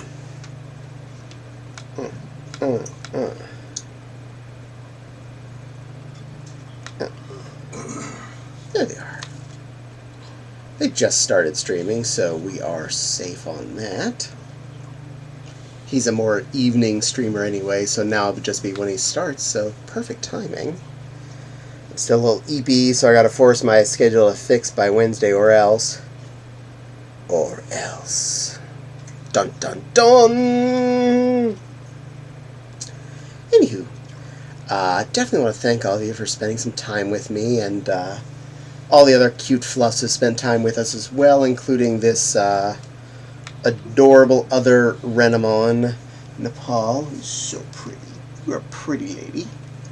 Thank you. And of course there was Emmy and Denny that were here as well. And for all of you that were chatting and spending time, you're all amazing. Please don't forget I stream on both Mondays and Wednesdays. I am probably streaming next Monday still. I'm not making 100% promise because that's the day we're traveling back from MFF. And I don't know if I'm going to be exhausted as all heckers by then or sick or anything, but pin in it, we're hoping to make that happen. And I'm still going to be here on Wednesday this week, so don't worry about that. Should still be more gaming. Cult of the Lamb, there's still some more things I can do and enjoy, so come and have fun with my little cult. Fopsy's stream is in the list below. The cute little pink Fops in the About section will get you right to her channel. She streams on Tuesdays and Fridays, same time frame, 7 to 10 p.m. Eastern. If you're not sure when that is, it's 20 after the 10 p.m. right now, so 3 hours and 20 minutes ago, your time is when either of us starts. Also, the Discord's listed in our About section, along with my Mastodon, my FA, my Twitter, my YouTube channel, which, if you're available... Oops, something popped up.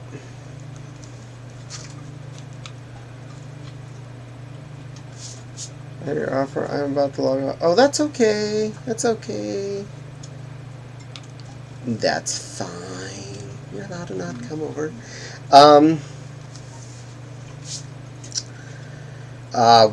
Wednesday we are traveling off, so Fopsy's not going to be streaming this Friday, so don't expect that one.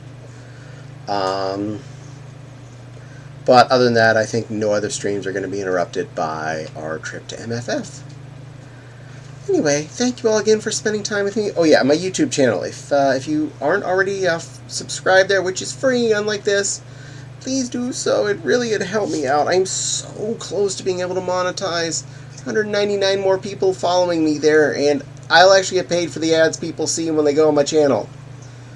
So And that's a they're thing. Really awesome, wholesome videos. They are 100% wholesome. Besides repostings of this stuff, you'll also see lots of fursuit videos.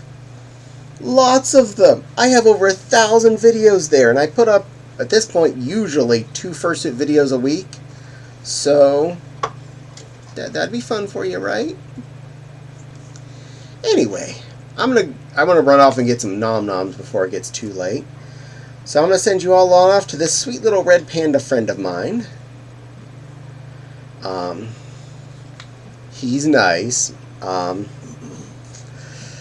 Be good to him. Let him know Caddie sent you. Anyway, again, thank you all again for spending time with me. I really appreciate each and every one of you. You make my Mondays and Wednesdays a lot brighter a day to be at. I look forward to seeing you all in the next one.